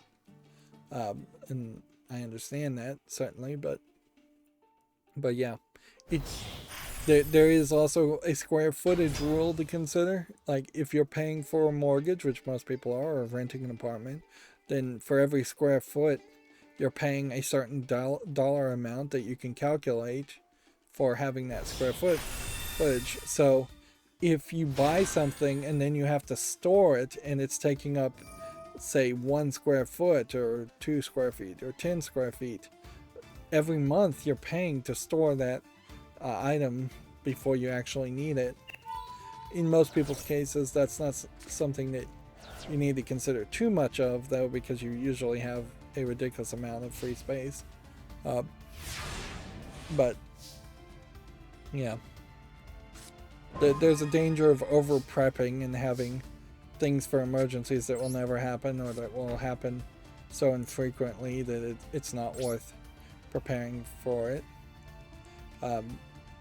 And there is a difference between preparing for actual emergencies and having a little bit of extra food and bandages and things like that, and then preparing for light bulbs to burn out and having, say, 20 extra light bulbs that you may never get around to using, versus having, say, 4 extra light bulbs. What got me talking about that?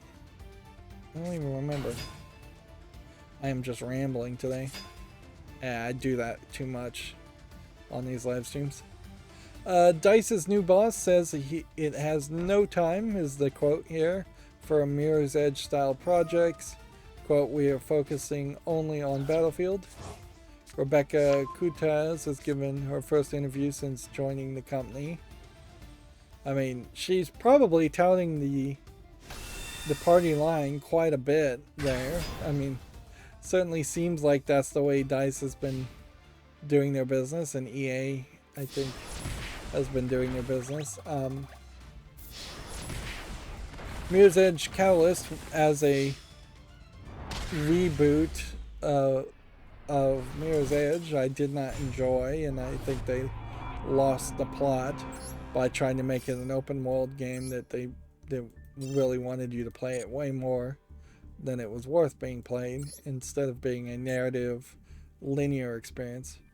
In the same way, like if Bioshock 1 got converted into an open world game and just had a bunch of races and trials and challenges and online connectivity, Bioshock 1 would be a lot worse. The linear experience of Bioshock 1 tells a very good narrative. The linear experience of Mirror's Edge, the original Mirror's Edge, tells a very good physical action narrative of the free flow parkour. And there just were not any levels in the open worlds of Catalyst that felt anywhere as good as Mirror's Edge 1. In fact, I don't have time for it myself, speaking of not having time, but I do have a slight twinge to go back and play Mirror's Edge 1 just to once again contrast it to Mirror's Edge Catalyst. I definitely did not enjoy that. But arguably, I would like somebody else to make a Mirror's Edge game, particularly if we know that that DICE isn't going to do it. And yeah, Battlefield is overly emphasized, almost certainly, as a game. It gets talked about way too much. It has way too many announcements, and it doesn't really come off as a particularly successful game. It's probably making money through microtransactions hand over fist. I would have to just assume that's why they can still pursue it to that level.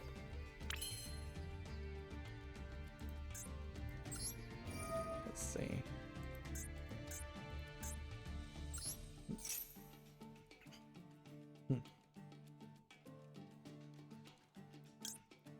Bring that to the field.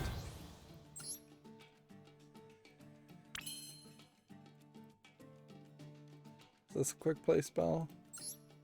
Yes, it is.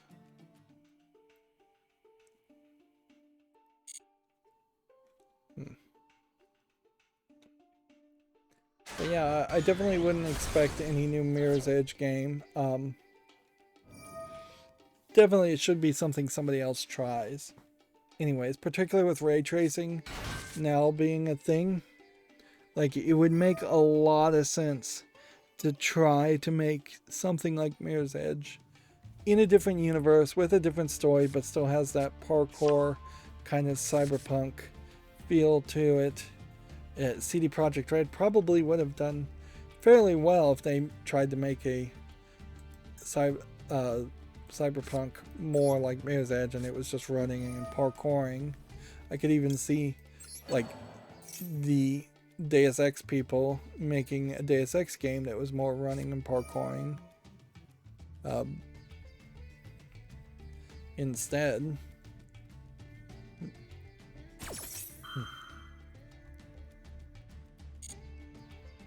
What's this guy gonna do? It's gonna end up destroying these characters, and I probably should have activated this.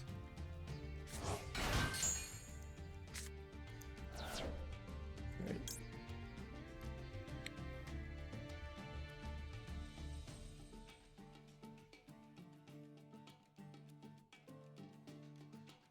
Interesting. Could I do something with a 2 level 4 monsters? Let's see if we can do this.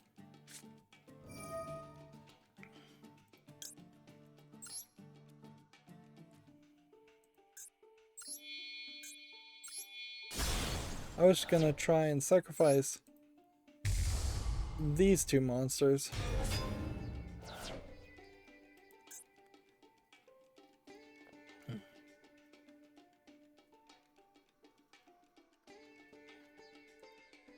But that didn't work. Alright.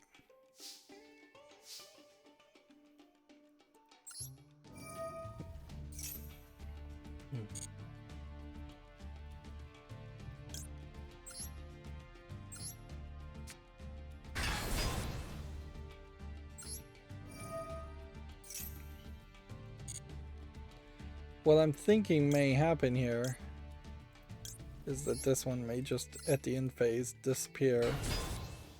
And that there might have been some other element I needed to do to keep this on the field by activating its effect. But maybe it's not that complicated. Moving on, Video Games Chronicles says Johnny Cage actor may be teasing the next Mortal Kombat game, which, okay. We kind of know there will always be another Mortal Kombat game, so doesn't mean much. I do feel like at some point we had gone, they had actively said that they weren't going to make another Injustice game at the moment because there's Warner Brothers and just kind of confusion as to whether they would actually have the rights to all of DC characters and make another Injustice. I don't feel like Injustice probably is set up to be that successful for an Injustice 3 anyways.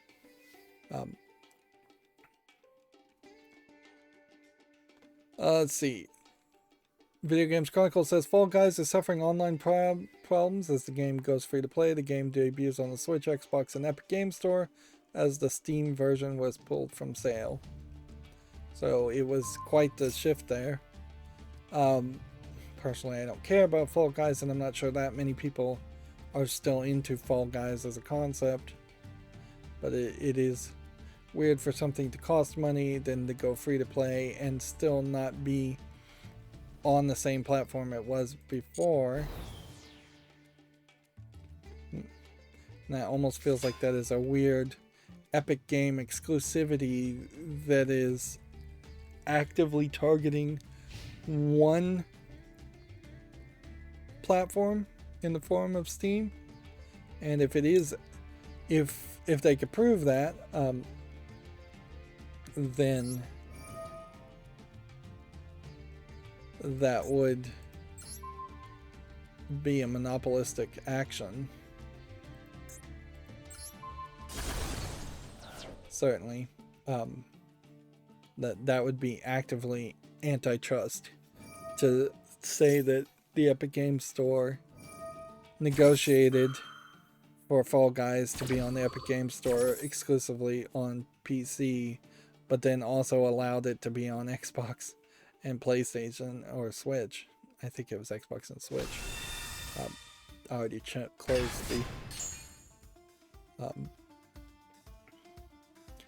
closed the article, stupidly. Let's see, moving on. Tiny Tina's Wonderlands is getting its Steam release and new DLC this week. The PC has been exclusive to the Epic Games Store since its release in March. Now, being exclusive to the Epic Games Store at the beginning may be a slightly different situation, because that happens fairly frequently, and Epic Games Store has gotten away with saying we want PC game exclusivity or PC gaming exclusivity for a launch window. It would be more the action of the game in some format being taken down and moving, and the action of it being allowed on other platforms. Of course, I'm assuming that the Epic Games Store had any say in this at all. This may be 100% Fall Guys choice. And yeah. Notably, I don't think Valve cares enough to try and sue the Epic Games Store for antitrust or file a complaint. Their libertarian mentality may lean too much into the idea of not interfering with business. So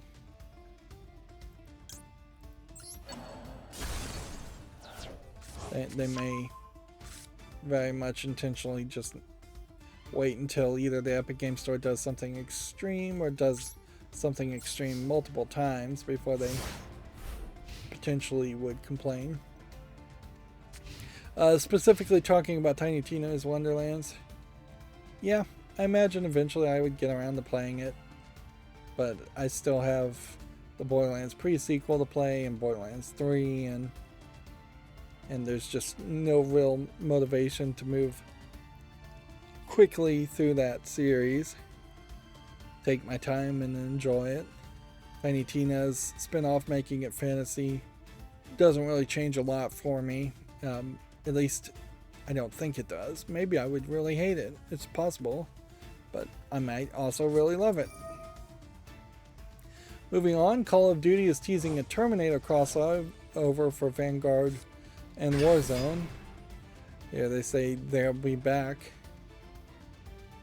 And you can see a Skynet mimetic poly alloy in amongst these gold alloy bricks, which I feel like those are microtransaction currencies, and the idea that they're highlighting their games have microtransactions to then highlight a Terminator crossover is pretty jaded on their part.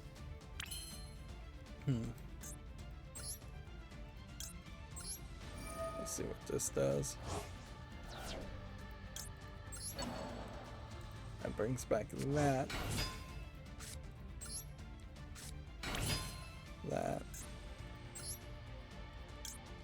That.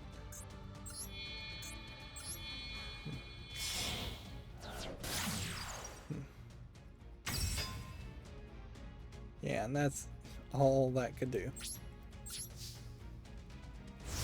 Let's see, World of Warcraft's Dragonflight expansion will be released in 2022, according to Video Games Chronicles. Multiverse Pro Player Showcase video focuses on 2 versus 2 gameplay. I'm still fairly confused as far as this multiverse being Warner Brothers games and Warner Brothers characters, and thus also DC characters. And then yet there is also the Nickelodeon fighting game that includes a lot of Nickelodeon-owned animated characters. It does seem very weird that those two would not be merged together to be a real competitor to Smash Brothers.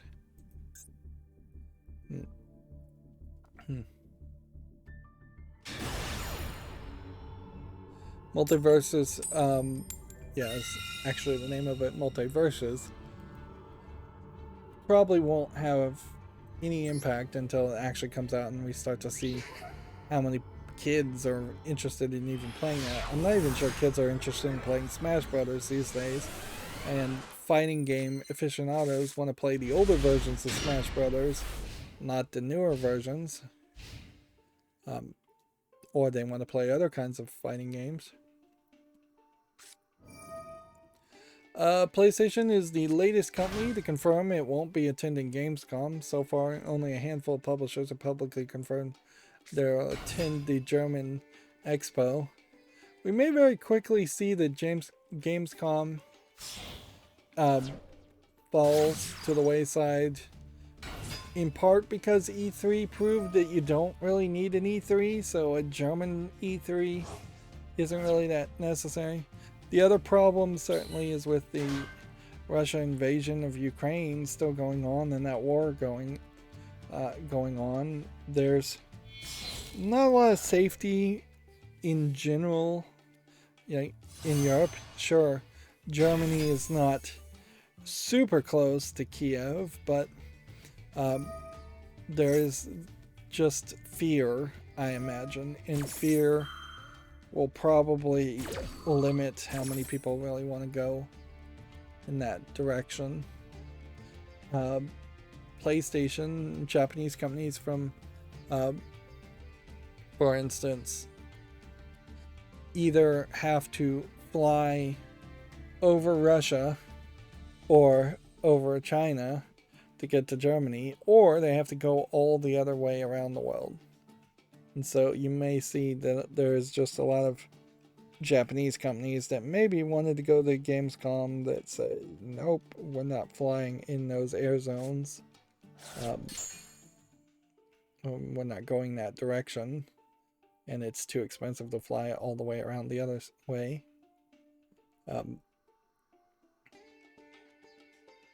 So yeah, and of course the pandemic probably still affects some of these decisions. But yeah, I think the main thing is people just realize that there's no need for that. People actually going to Germany, like fans going to Gamescom, those numbers will probably be very low also, regardless of who's there or who would have been there. Moving on, Forza Horizon 5's new update adds a story co-op and Hot Wheels cars. Interesting, story co-op would be added as a feature. I feel like you probably could add co-op to story modes to a lot of games. I'm not sure if you really need to do that, but yeah, you probably could. For a racing game, though, I don't know. That just really means that there will be a second player racing in the races. And one would assume if either of those co-op players actually won the race, then this story mode would consider it a success. So it doubles your odds. Unless it's some weird co-op where it is more like rally car racing and one player is calling out turns and the other player is actually driving the car, which that would be a weird co-op mode. Let's see. Final Fantasy 16 will have wearable, quote, AI assists to help less experienced players. Attachable equipment makes the game easier for players not used to the action games.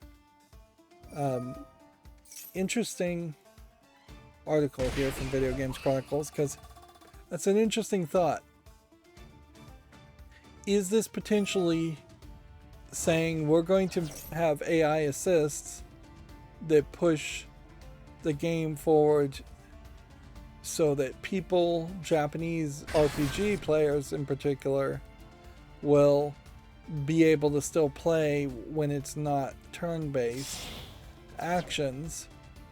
Or is this coming more from the mentality that they think Western game players are stupid and can't play an action JRPG, and that the Western players need the AI assist to make the game easier?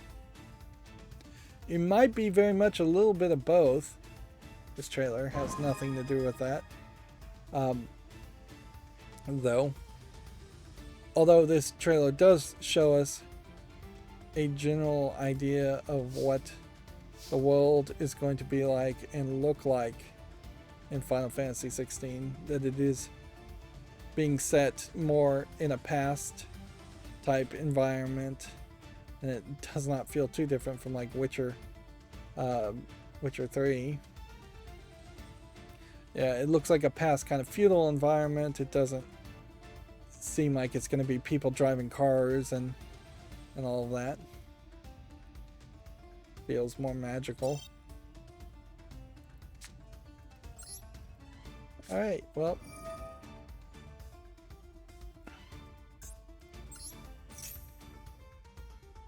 There might be something to that.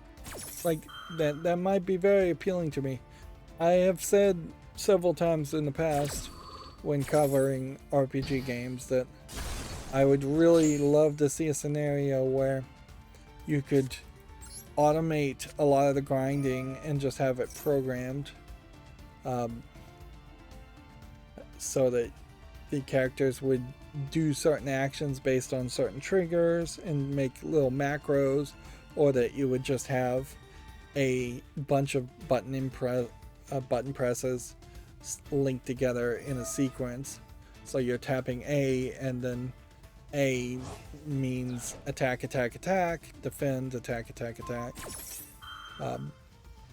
Basic things when, if you can have an AI assist that recognizes when the enemy is about to attack, and you can undo that attack or block that attack, that'd be great, because I personally never really try to block attacks, and that makes it very difficult to actually succeed. Ni no Kuni was the game I was playing recently, the JRPG I was playing recently, that had that exact problem.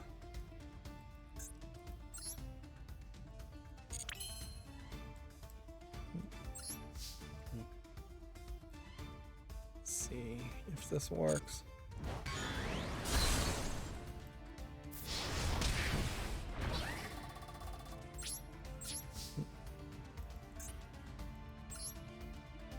At this point, as far as Final Fantasy 15 news, like the first bits of news that came out for Final Fantasy 15 was really just a trailer showing all the main characters riding in a car and just ogling the characters. It didn't really set up any feel of what the world was like, and I'm not sure I ever got a feel for what Final Fantasy 15's world was like. So they are at least doing something different with this trailer, and probably better.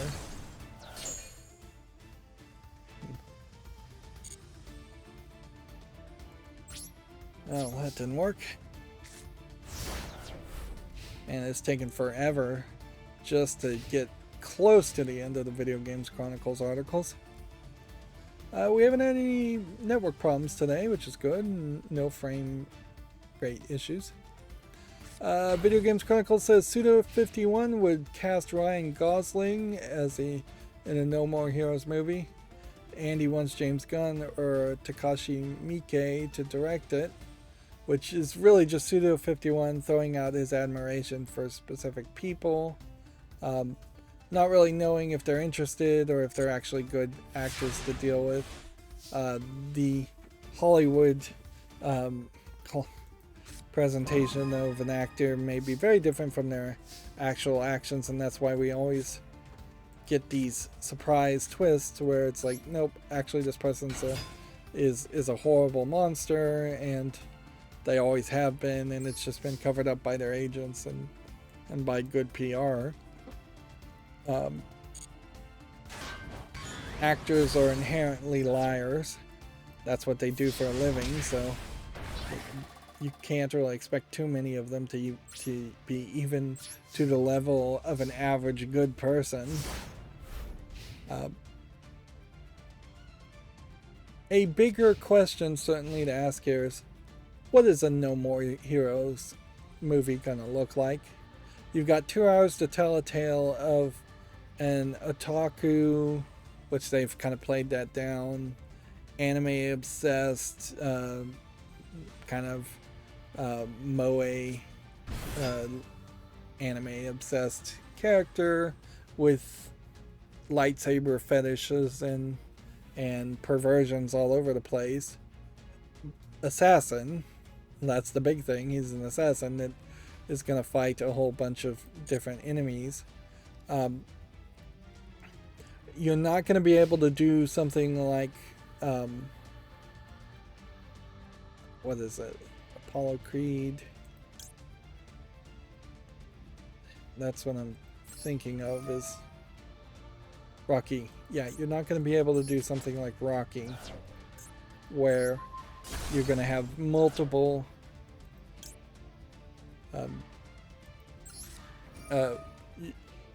you're not going to be able to have multiple movies and a different boss battle that you fight in multiple movies. So if you were going to make a No More Heroes movie, you're assuming you're getting rid of the grinding parts of No More Heroes, and it would just be this rush through fighting different assassins. It would be very much a kind of kung fu, what is that movie, Tower of Death, that Bruce Lee did?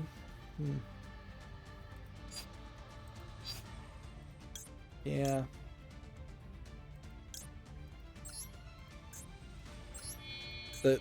Yeah. It would be like that Bruce Lee movie where you're going up a level, and each level is just fighting another boss. More relatable, it might be like the original Mortal Kombat movie, where there's different scenes with different fights.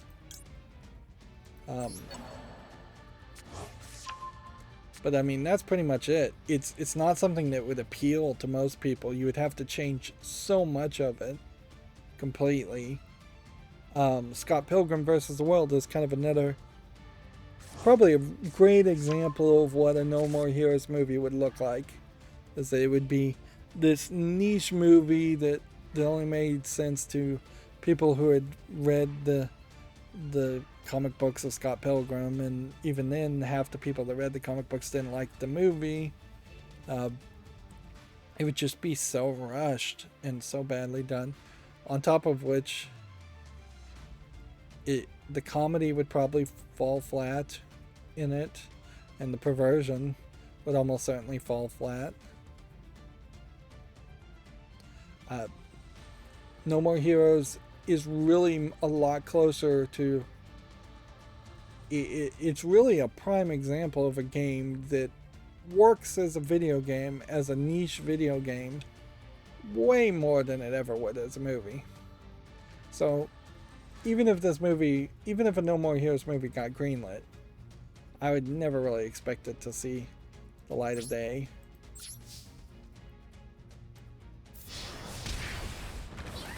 Like, I would totally expect that in thinking about it in pre-production, they would realize there's no way you can make a movie like that. If anything, it should probably be a mini-series where you can have 2 or 3 episodes potentially per boss battle character, or a single episode per boss battle character. And if it was a mini-series, you could probably go through all the bad guys in all 3 of the games as one long run.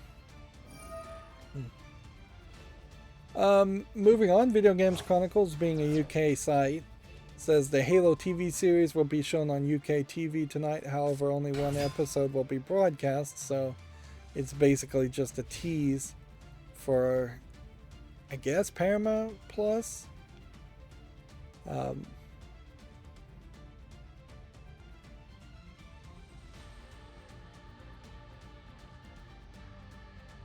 First episode will be on Channel 5 the 22nd at 10 p.m. Then it won't be available on their streaming My5 service, and none of the remaining episodes will be shown. And I assume Paramount Plus just kind of exists in the UK. I've never even seen anything on Channel 5 in the BBC in the UK, so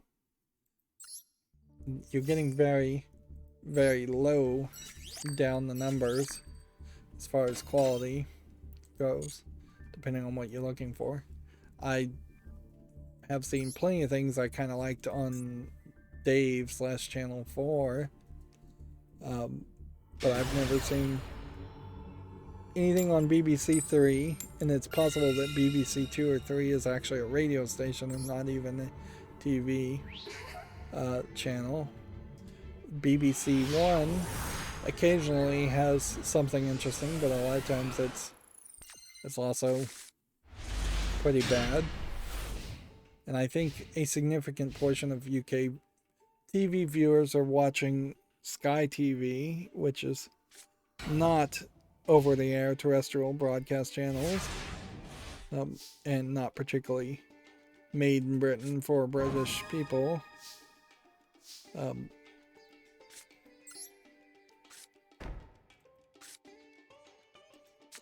Inherently, as a person in the United States, our PBS sometimes picked up some of the best of what BBC had to offer, and that gave a very skewed perspective of what the level of quality of BBC content is, when really, in a lot of scenarios, it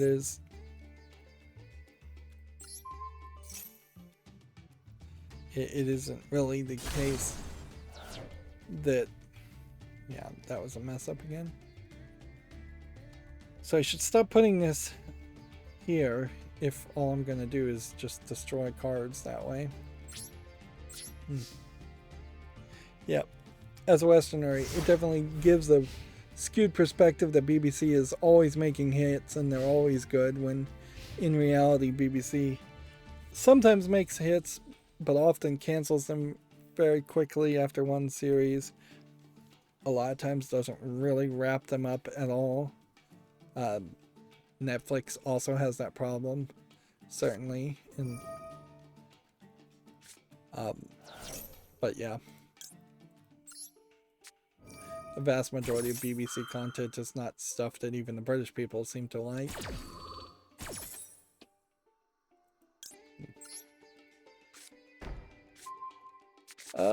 Moving on, instead of talking about TV, let's get back to video games. Gran Turismo 7's next update adds 3 cars and new menus. Video Games Chronicles apparently obsessed with this Gran Turismo update because they've made 2 articles at least about it. And then a new Xenoblade Chronicles 3 deep dive shows 20 minutes of gameplay. Xenoblade Chronicles 3, deep dive. And then finally our last Video Games Chronicles.com VideoGamesChronicle.com article is that Xenoblade Chronicles 3 has a $30 expansion pass that includes new story content. Seems odd for Nintendo to do a Nintendo Direct around just one game, but whatever. Let's look at some of the games that came out on Steam. It is going to be a slightly different process now because of the YouTube Shorts. So if I find something that is really good on top of potentially putting it on the fall list, I'm going to leave the page open. Ghost of Hollow Creek, however, is just an RPG maker, so obviously that is nothing. These YouTube Shorts are going to be weird because it is basically videos that will be posted with no commentary. So it is possible I will put a game out there that I'm not super hot around. Mindfulness Simulator definitely would not even make it to the fall list. But I could see other people potentially being interested in it, or at least it potentially having some relevancy.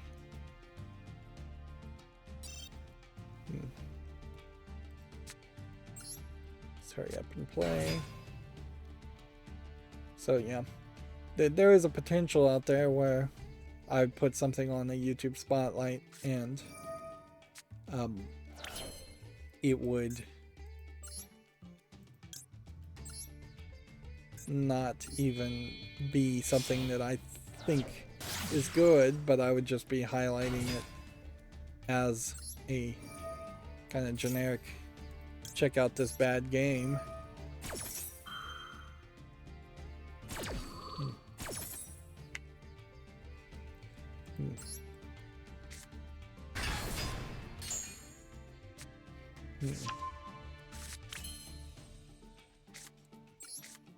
I also think these YouTube Shorts will come out daily instead of only on weekdays, so we'll see whether that changes anything.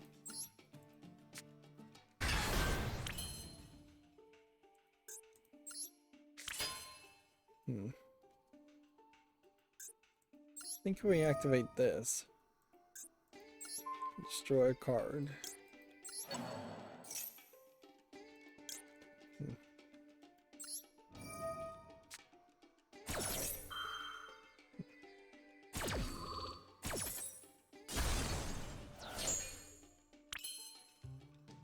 Well, none of that worked.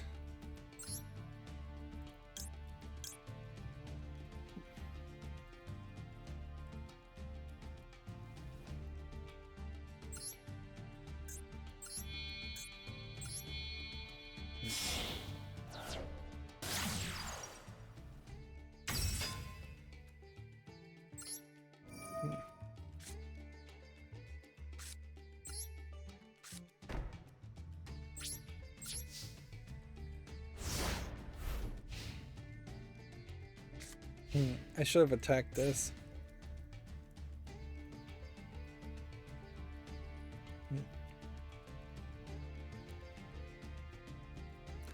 Here we have a game called Anvil Saga, which think I'll be generous and put on the follow list.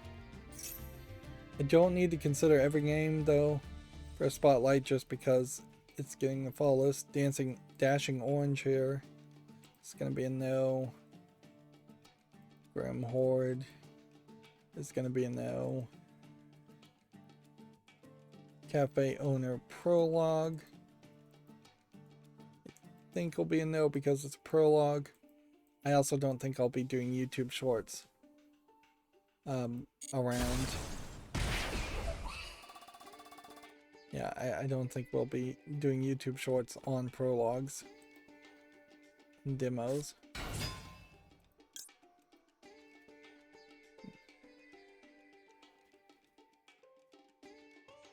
Aw, man.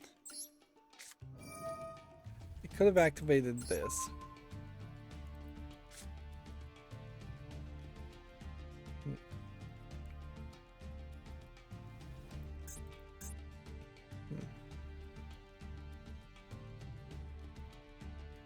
Well, this sponsor can't attack, but I took control of it, I guess. Here we have a game called Packfish, which is just Pac-Man with fish. Nothing particularly interesting there. Don't see a lot of Pac-Man clones, though. Here we have a game called Dune Strider, which is probably nothing. It's already on the follow list. I don't know why so many of these are on the follow list. Here we have a game called Pistola, which was a top 10 on Twin Stick Shooter. This was the game that I originally picked while I was making the YouTube Shorts. It's not a game I actually picked to be a YouTube Short, though. I simply used it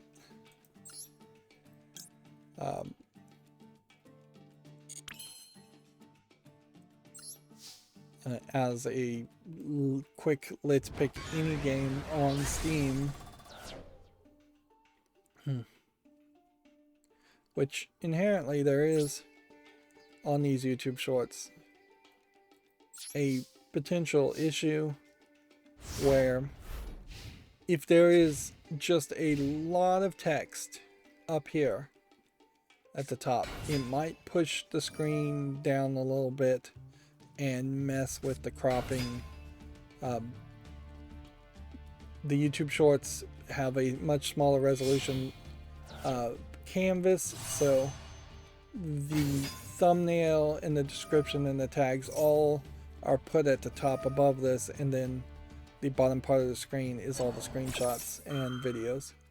I also thought maybe I would try to play the audio from the game videos, but there's no easy way in OBS to unmute the by default muted videos, so no, I'm gonna say no to that. That also inherently keeps the audio sounding similar, so we won't have crazy wild nonsense sound effects and musics playing on the videos. So it's gonna keep everything fairly consistent.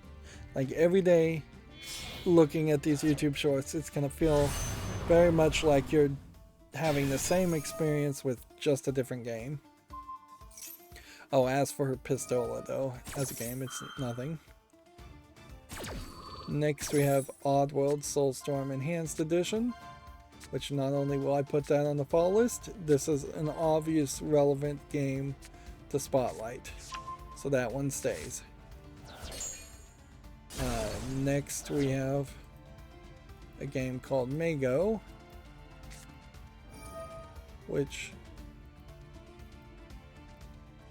doesn't look terrible, and so I'm gonna actually have this stay too. Now theoretically I only need 2 or 3 winners every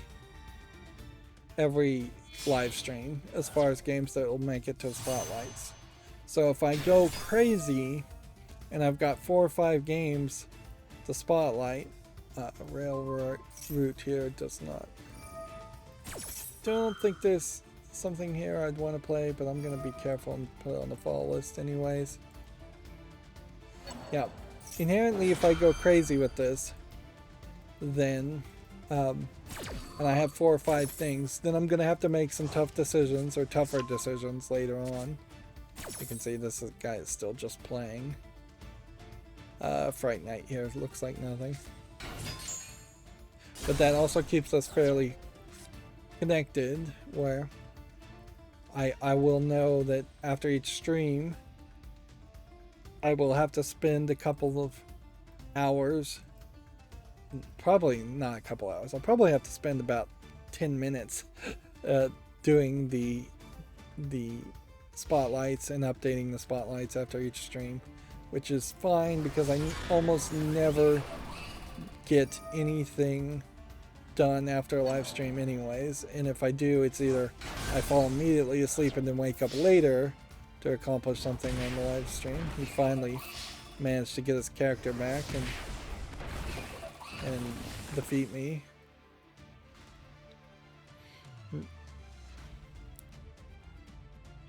So that's not a terrible trade-off. The only thing that is terrible at the moment, and what we won't check it until the end of this stream, is it's now been maybe an hour and 45 minutes since the short has come out. If it's still at 1 view, that's not really encouraging, but also we shall see. Well, we gotta give it at least a decent chance. It may be that there are very specific days. This Dwarfs game kind of looks like Smash Brothers, but I think it is probably a little bit closer towards a Lost Vikings game, or possibly even a Donkey Kong game.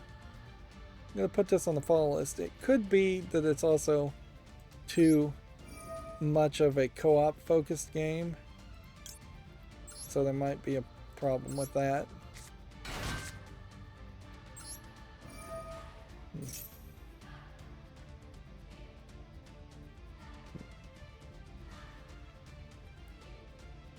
There is a slight problem of having games left over when you jump around, but not a big problem. I'll just have to remember to skip between one tab and the other. This game, Eternal Space, looks like nothing. Oops. It's my turn and I'm going to surrender if I'm not careful. I did pull the trigger because the RAM was at its cheapest since basically January to buy new RAM for my computer, which once I started to have that OBS video card issue, I'm like, uh-oh. This is the worst case scenario. Certainly would be to spend like $220 on RAM to then find, oh, actually there is something wrong with this video card and it actually does need to be sent back for repair or replaced. Like, it is definitely a odd game of confidence that I've been forced into with my computer, where I just have to cross my fingers and hope everything's working and everything's fine and that there won't be any other random problem. There really shouldn't be random problems in the first place. This should have never happened, and it was in part my fault for updating the BIOS firmware, but it was very much Microsoft and AMD's fault for just not supporting things well. Like, I was even thinking about trying to install Windows 7 and lock down the Windows 7, and I looked it up and Windows 7 support ended like last year, so that would be definitely a hard one to justify, to have no level of support at all. Oh, give it.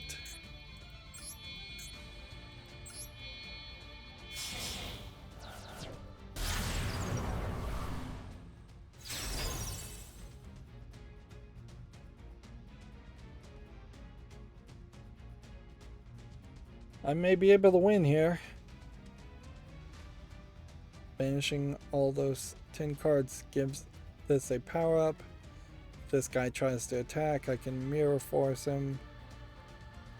Otherwise I can attack here.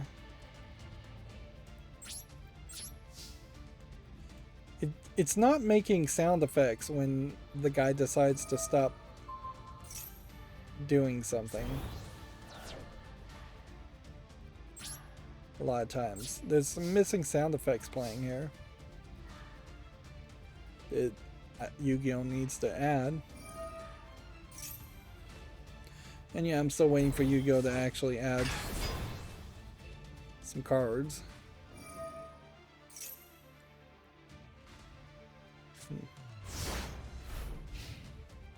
Here we have a game on Steam called Atria, which probably is an asset flip first-person shooter. Feels like it's just a little bit all over the place, showing spaceships and flying around, and really only showing like one blurry image of what you're gonna shoot, and the hand grip animation here is terrible. See how the wrist is just like completely broken in every animation. So it's really lacking a lot of polish. So that's something that I think eliminates it from consideration. You have a game called Blackjack Avenue, which looks like a 90s game. I watched a YouTuber put in a CD-ROM disc changers that existed. Like one company made a 5-disc changer for CD-ROMs. They were not usual interface, they were SCSI instead of SATA interfaces. And it was not a brand of CD-ROMs that was very popular or well known. That's why it never succeeded. But effectively, he was just trying to put a bunch of Windows 95 disk-based games always in drives, and it really felt like kind of just a dumb way to do things, because the obvious solution there is to have a modern computer doing a virtual image of Windows 95, and in that modern computer you would have a huge hard drive by 95 era, like 2, 3, 4 terabyte drive. You could put a disk image and make a disk image of every single CD-ROM that's needed to play a Windows 95 game, and then you could mount those disk images to that virtual machine. Now Windows 95 limits you down to at most 26 drives, A through Z.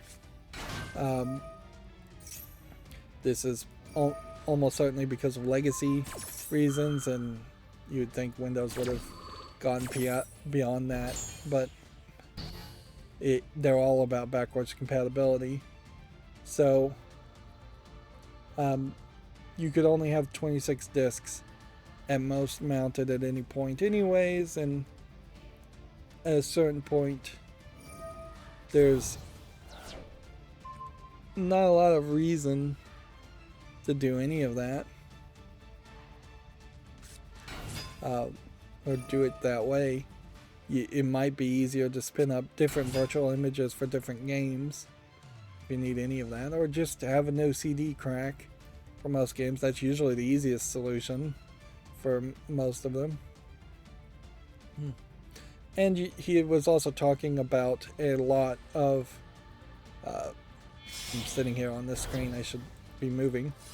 This is just a Chinese game which doesn't support English. I won't be highlighting any games that don't support English also on the spotlights.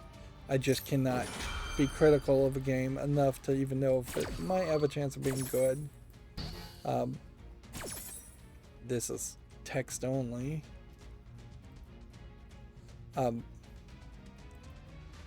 Here we have a hidden object game that looks like a mobile game of no interest.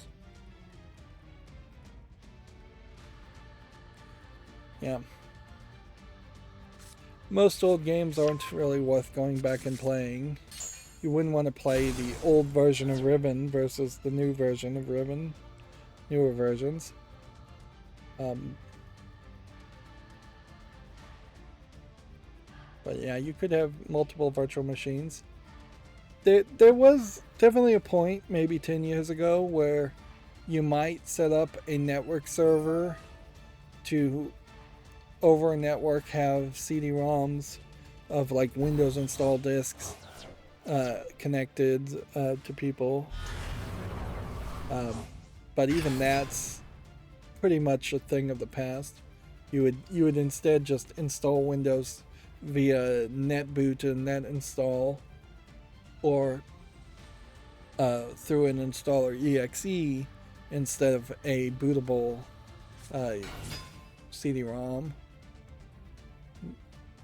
So yeah, the idea of having a disk server doesn't make a lot of sense.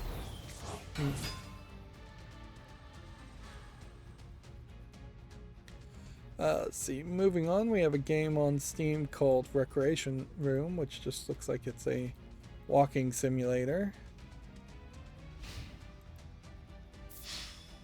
We have a game here called Edge Worlds. It took him forever to get to that point.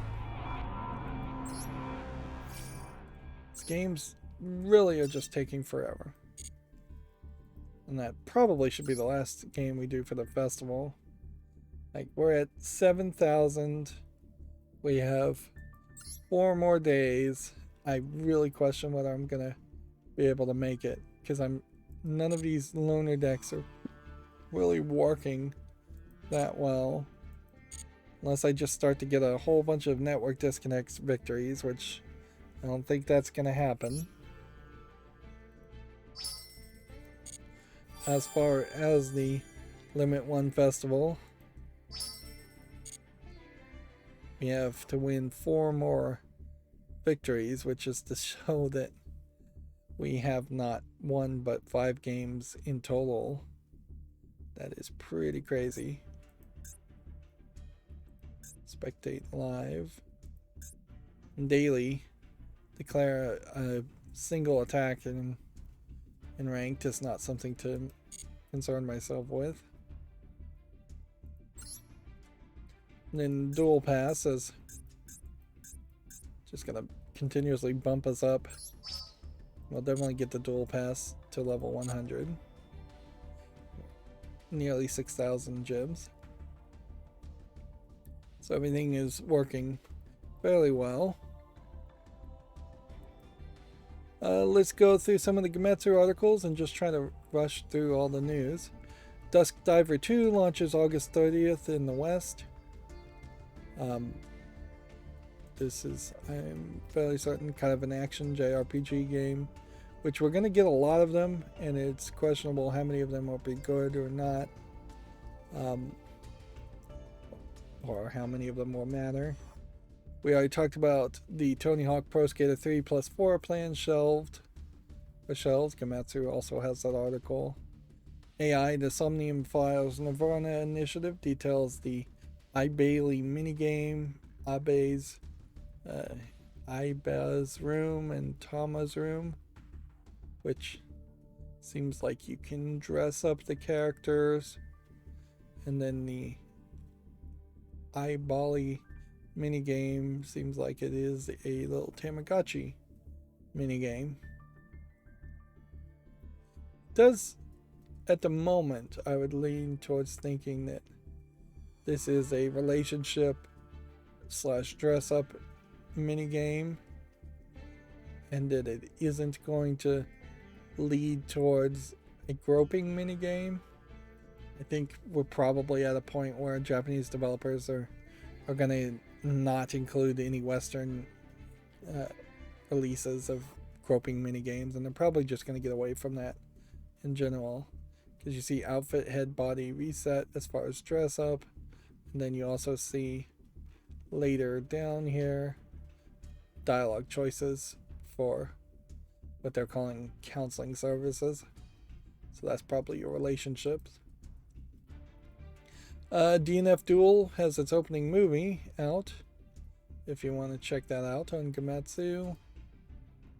A third-person horror survival horror game called Narina the Orange Room has been announced for PC. Okay, looks creepy and odd that it's in 3D, because almost always when you see something like this, it it is done in a top-down RPG Maker style, which tends to make it not that spooky and not that scary. In a funny way, this is like early year junior high looking characters. Looking at their outfits, they're not really dressed in a Japanese school outfit that would feel like it was high school. It would lean more towards junior high, as however that breaks up, and like first year junior high characters. Not elementary school dress either, though.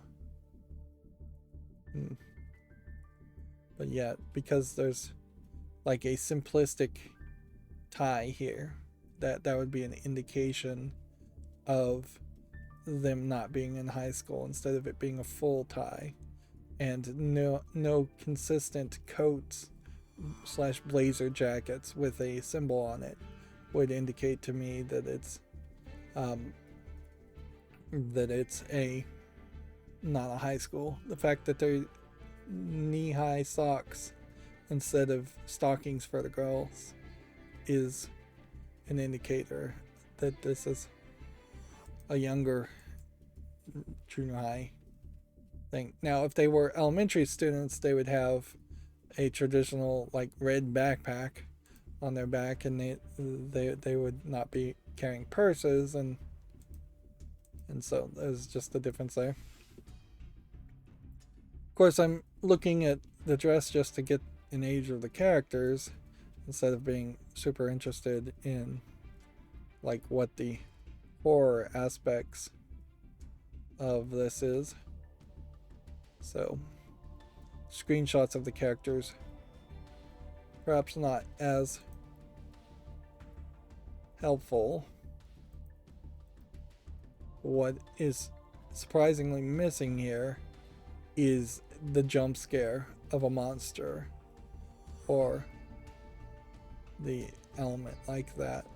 In fact, the gameplay mechanic that they just showed there is odd. So that the monsters are big eyeballs / black things, and we are effectively playing a Last of Us stealth game. Well, it worked for Last of Us, so if this is a Japanese take on Last of Us, that might work. You're throwing things, you're trying to solve puzzles.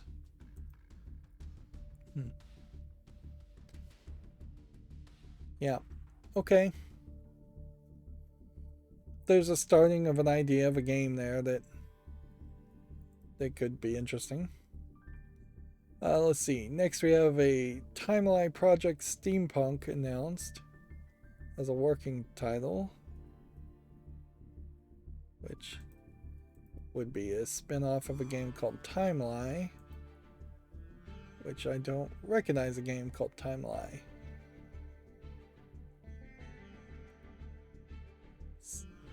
Yeah, it looks like it's probably somewhat of a stealth, maybe hack and slash game. Maybe you have to rewind time and go back and forth.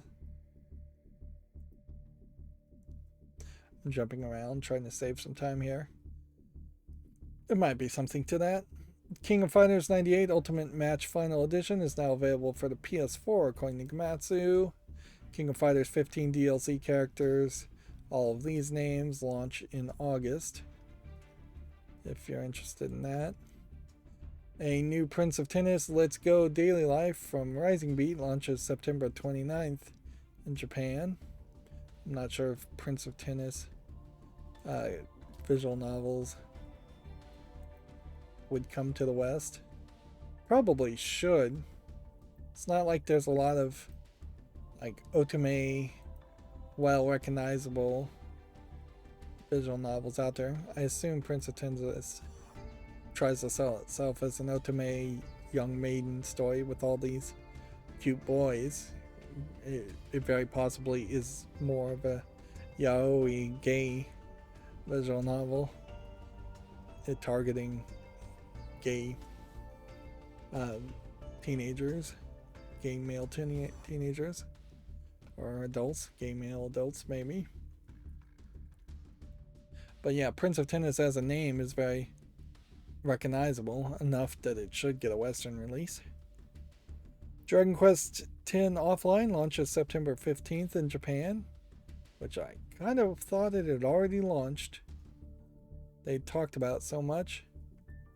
A game called XEL launches July 12th for PC and the 14th for Switch and later for everything else, which this basically looks like it is some kind of Star Wars spinoff with a lightsaber.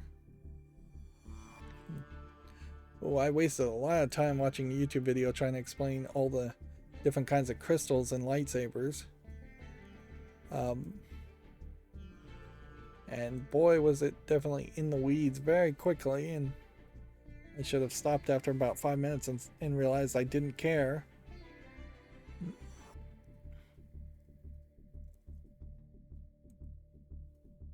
Yeah, the screenshot there, not really connecting to what the actual game looks like. It looks mostly like it's going to be a stealth game with some maybe hack and slashing. And having what looks like a lightsaber doesn't seem to really play, and having this colorful character doesn't seem to really play with this dark imagery that they're showing in the trailer. Moving on, Xbox Game Pass adds Shadowrun Trilogy, Total War, Three Kingdoms, Naraka Blade Point, and more in late June, which is a lot of games. A classics-inspired action RPG called Arrow Hearts launches September 30th for basically everything. Of course, when they say classics-inspired, I assume they mean like Zelda games. Yeah, it really just looks like it's a top-down Zelda game. And kind of more even around the Game Boy Zelda games than the original Zelda games. And while there may be other references to other kinds of games in it, it seems like it is heavily Zelda inspired, which is fine. Definitely could do with a few more Zelda inspired games, particularly on PC. We may start to slowly see a bleed in which games like Arrow Hearts can just convince enough people that they don't need to play actual Zelda games, even though Breath of the Wild is totally different from this. But yeah, Nintendo very well has lost the ground or total control of the ground of top-down pixely adventure games like Link's Awakening and such. Soul Hackers 2 English cast reveal trailer is available if you want to check that out. Despot Games launches this summer for basically every console. PC is currently in early access. Despot's game is the name of it, so it's quote Despot's game. And it looks like it's a top-down hack and slash roguelike. There might be something more to it because you have these different characters that feel like they might merge together and fight in large groups of battles. It oddly does kind of feel like it's just all over the place as to which character you're actually controlling or which group of characters you're actually controlling. That I'd really have to give that kind of game a thought as to whether that's the kind of experience I'd want to have. We already saw an article saying Tiny Tina's Wonderlands is coming to Steam alongside the DLC Molten Mirrors. We have about 5 more Komatsu articles. No More Heroes 3 for the PS5, Xbox Series, PS4, and Xbox One launches October 6th in Japan. It will include Japanese audio for the first time, which Hopefully that means No More Heroes 3 at some point will come to PC and have the Japanese audio in that collection too. I do not believe No More Heroes 3 is on PC anywhere. Yeah, it says in the West, No More Heroes 3 is due out for everything this fall via the Exceed Games and Marvelous Europe. So the PC version may be an Epic Game Store exclusive, but honestly, anytime any game is released on the Epic Game Store, you kind of know it's going to come to Steam eventually. I have no concern that something is going to be an Epic Game Store exclusive for the long time. And No More Heroes is such a niche game anyways, you really don't need to play it day one. People aren't going to be talking about it unless you have a very niche group of friends that will be talking about it, so you can just take your time. I don't think I've ever even played No More Heroes 2. DNF Duel has a Lost Warrior trailer if you want to check that out on Komatsu. A game called Let's Play from Oink Games is coming to PC on July 6th alongside the first content update, which,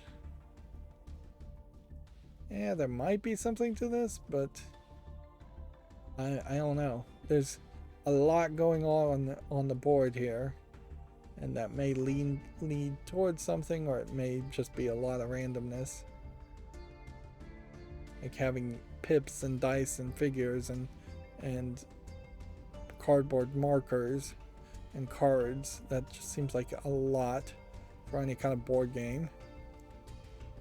Void Terrarium 2 demo launches June 23rd in Japan. Final Fantasy 16 producer Naoki Yoshida interviews. It will have real-time combat, AI party members, no open world, and more. A third trailer planned for release this fall. Interesting, no open world, which is kind of fine for Final Fantasy. There really shouldn't have ever been open worlds in any Final Fantasy game. Even the overworlds in Final Fantasy 1, 2, and 3 probably should have been left on the cutting room floor. You certainly could have a better abridged experience if the overworlds of the early Final Fantasy games were eliminated. Moving on, Yuoni is coming to Switch on July 28th. It's currently available for basically everything else. I oddly don't recognize this game though. So maybe it's an Epic Games Store exclusive, or maybe it's just a game I dismissed as a horror game. It's probably a game I dismissed as just a horror game that wasn't that interesting. And even now, it's probably a horror game that I would dismiss as being uninteresting. Right. So this is where the tabs are going to get in the way, so I have to jump ahead. Not a big deal. Edgeworlds, we're back to looking at games that came out on Steam. Looks like nothing.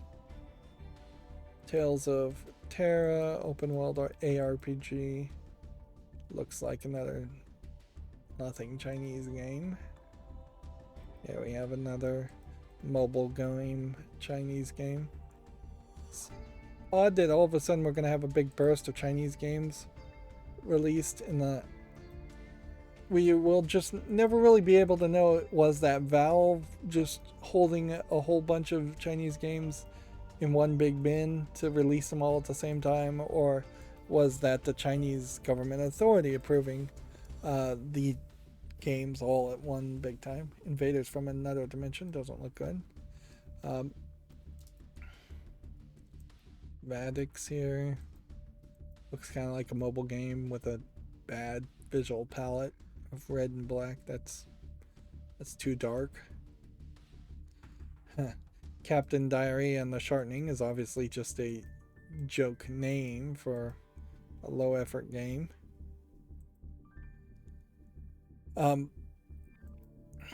The Diablo Immortal apparently had been that's another one of those stories that I didn't get the full details on. It had been already approved by, I want to say Xseed, but that's wrong. The Chinese company that was whatever the Chinese company's name was, that they had already gotten the approval for Diablo Immortal to be released in China,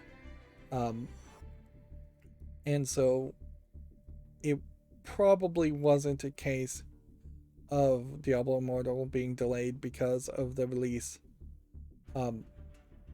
not being approved by the Chinese government. Other than the fact that deeper into that story, and this is the part that I really should have seen and known, is that earlier, before they announced the delay of Diablo Immortal's release in China, the account for Activision Blizzard, or on Weibo, which was the Chinese like chat service, kind of like Twitter, like criticized the Chinese government, which is and criticized them by, I think the exact phrase was, when is Winnie going to stop being president, or something along that line. So using the code phrase of calling him Winnie the Pooh, which he hates that, or it's said he hates that. I bet he probably doesn't care that much at all about being compared to Winnie the Pooh. I wouldn't be surprised if he's never even heard it, because he's got too many yes men around him that would never repeat the message to him. But yeah, saying that's criticizing the Chinese government or the Chinese Communist Party or anything, which is the way they often contrive that, versus criticizing the fact that the Chinese president, in quotes, has been in power a lot longer than anybody in China probably would like, if you could fairly poll them and find out. The Celestial Project is a positional placement game. It looks kind of nice. It's probably not my style game, but I'll give it a follow. So there was that basically 5-word sentence that was posted on the Blizzard's Weibo account, which got the account banned for, quote, violating Chinese law, which effectively is Weibo saying that it is illegal in China to criticize the president, which maybe, I mean, we know effectively it is, but to come out and admit it is certainly different. So the Diablo Immortal couldn't have really advertised on Weibo because the account was suspended, and so delaying it makes a lot of sense. I wouldn't be surprised if also the approval agencies threatened to pull the license for Diablo Immortal, even though it had already probably been pre-approved. Hide and Chick here as a game doesn't look interesting.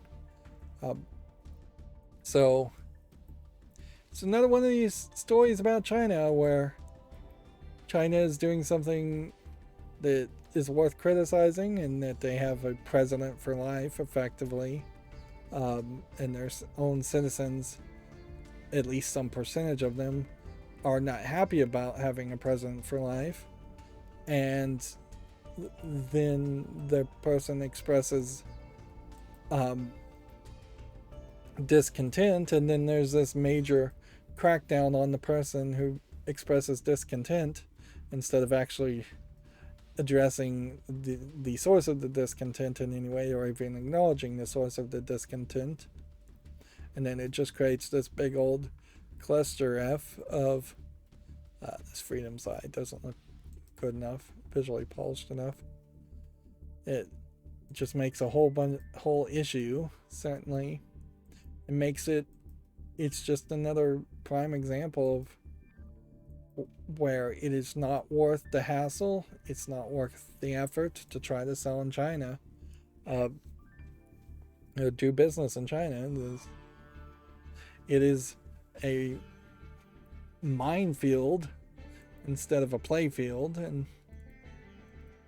it promises all these profits, but I also have never really seen companies succeed on the profits. Like, I'd really like to see in the movie or the video game industry somebody sell games in China and say, oh, we made an extra $1 billion because we sold this game in China and we pandered in China, because it just does not seem like that's the case. Underground Lords, again, as a game, doesn't look that interesting. They probably do get a few million, but it never seems like it's worth the bad press. Tinko's Magical Sword Quest here looks like a frustration platformer, so I'm gonna say no to that. Drunken Fist 2 Zombie Hangover looks like it is a joke game. Might not be the worst joke game. Somebody just drunkenly punching zombies all over the place. There is certainly an argument for a zombie apocalypse type game where you can just punch people and it is more of a boxing experience. Here's an example of a game that might look pretty enough that I might put it on the fall list and spotlight it, but knowing that baka means idiot in Japanese and looking at the art style, this is really just a bunch of different concepts and ideas merged together, and I bet very little of it actually works or lasts that long. Plasmatic, on the other hand, looks like a 3D puzzle game that is potentially interesting, but it requires VR. I'm going to put this on the fall list, and now that I think about it, I will also probably never spotlight any VR games. Half-Life Alyx would be an exception there, certainly, if there's a major update to that, but I think mostly that's going to be no as far as other VR games. Now, oddly, this might be a yes, but this Santo Island incident also is probably the first one to get cut as far as spotlights, because it looks pretty, but I'm not seeing a real gameplay mechanic element. I'm not seeing anything other than kind of platforming and jumping around. Okay, now at the very end we see a kind of a portal gun. Definitely feels kind of like it's inspired by Portal. So that may just not have enough visual polish. Nebula Realms here is an attempt at making something that looks like Second Life. Is it actually multiplayer? Yep, it is. Second Life almost certainly would never succeed in modern times. Like, there's just so much more. Here we have another game released today, interestingly enough, on a Wednesday, tagged with sexual content and nudity and anime, but the screenshots really, I don't think, imply that to be the case. This is a Chinese game. Just says not appropriate for all ages and doesn't go into any further description. There is no patch for it. I think what we're going to start to see is a lot more tag abuse by Chinese developers and just low effort developers in general, making what is effectively a low effort Chinese visual novel and then implying that there's nudity in there, sexual content. Potentially there could be a sexual phrase or word used, but when you use phrases like hentai, you're expecting actual pornographic imagery, when Chinese government really doesn't allow for pornographic imagery, and when you say nudity, you're expecting actual nudity, and I'm not seeing any indication to make me believe that actually exists in this game. Next we have a game called 30 Days Red Army, which looks like garbage. We have about 10 more games. We have a game called Silver Wire, which looks like a top-down hack and slash of no interest. Collapse Relapse is a claymation game. Even the Clay Fighters games, which are the only games really worth playing that are made in claymation, don't look good. Like, Clay Fighters has some relevancy as an exception to a rule to say do not ever use clay animation to make games, because it never looks good, and it didn't look good day one, and it didn't doesn't look good decades later. Here we have a simplistic puzzle game. I almost certainly would never spotlight a puzzle game. At a certain point, I think I'd just not make spotlights at all. One day, if I was just short, if I'm scraping the bottom of the barrel, just skip it. Here we have a game called Winter Things, which is a hidden object game in 3D. We're starting to see more 3D hidden object games, and I do think that's probably a slight improvement as far as variety. It may not actually be any improvement at all as far as hidden object games, though it may be better to have flat 2D hidden object games. Here we have a game called Lost Bits, which is an abstract precision platformer, which I think tells me enough to know I don't want to really play the game. It seems like you're pushing pieces of the boxes around. So it kind of feels like it's more of a Sokoban game than anything. You're playing as the diamond box and you're trying to avoid a lot of things. Even if there was a game here that was fun for most people, I would say this game looks way too difficult for me and way too frustrating. Here we have a game called Last Days of Lazarus, which is this a hidden object game or is this an actual adventure game?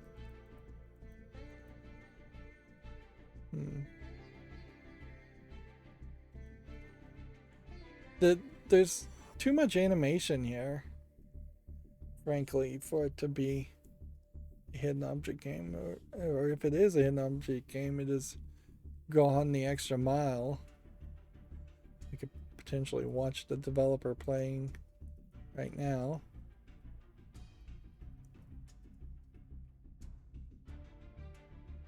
Yeah, it feels more like a horror walk around game than a hidden object game. A horror adventure game with actual people around, which that's kind of nice selling point too. So I'm going to put this on the fall list. That looks interesting. I'm also going to keep that in contention for the spotlight. So I have now like 4 games when I really at most needed only 3, and that only gets more confusing when we have Death Smiles 1 and 2, which I think is somewhat of a relevant game too to potentially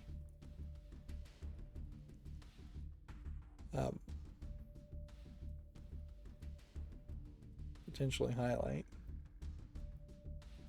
So yeah, that puts me in a weird position where I have like 5 games. I needed 3. We would have to then go back and say, well, then the Santo Island incident gets removed, and then maybe Mago gets removed. Yeah, which leaves us with Oddworld, Last Days of Lazarus, and Death Smiles. I could have done 4, certainly. That would be fine, but we'll have to think. Fridays may be a really bad day for spotlights in particular, because if I already have enough scheduled, I may leave things on the cutting room floor. GameDeveloper.com articles now. We have a few of them, and then the fall list cleanup, and then we're done. Last of Us Part 2 has sold 10 million copies in 2 years. Activision shelved the Tony Hawk Pro Skater 3+4. We already talked about that. Square Enix invests in a cloud gaming platform called Black Nut, which Square Enix is crazy, so it's not surprising that they would do anything. Black Nut operates a click-and-play cloud gaming platform. Microsoft confirmed supply issues are causing Xbox gamepad shortages. Microsoft kind of taking the bold step to admit shortage issues first, when really PlayStation has had shortage issues with the PlayStation 5 since launch. Fall Guys going free to play, leaving Steam behind. If you ever needed more evidence that Activision Blizzard shareholders are just an abstraction layer away from actual human beings with souls and consciousness, this is probably the story to tell you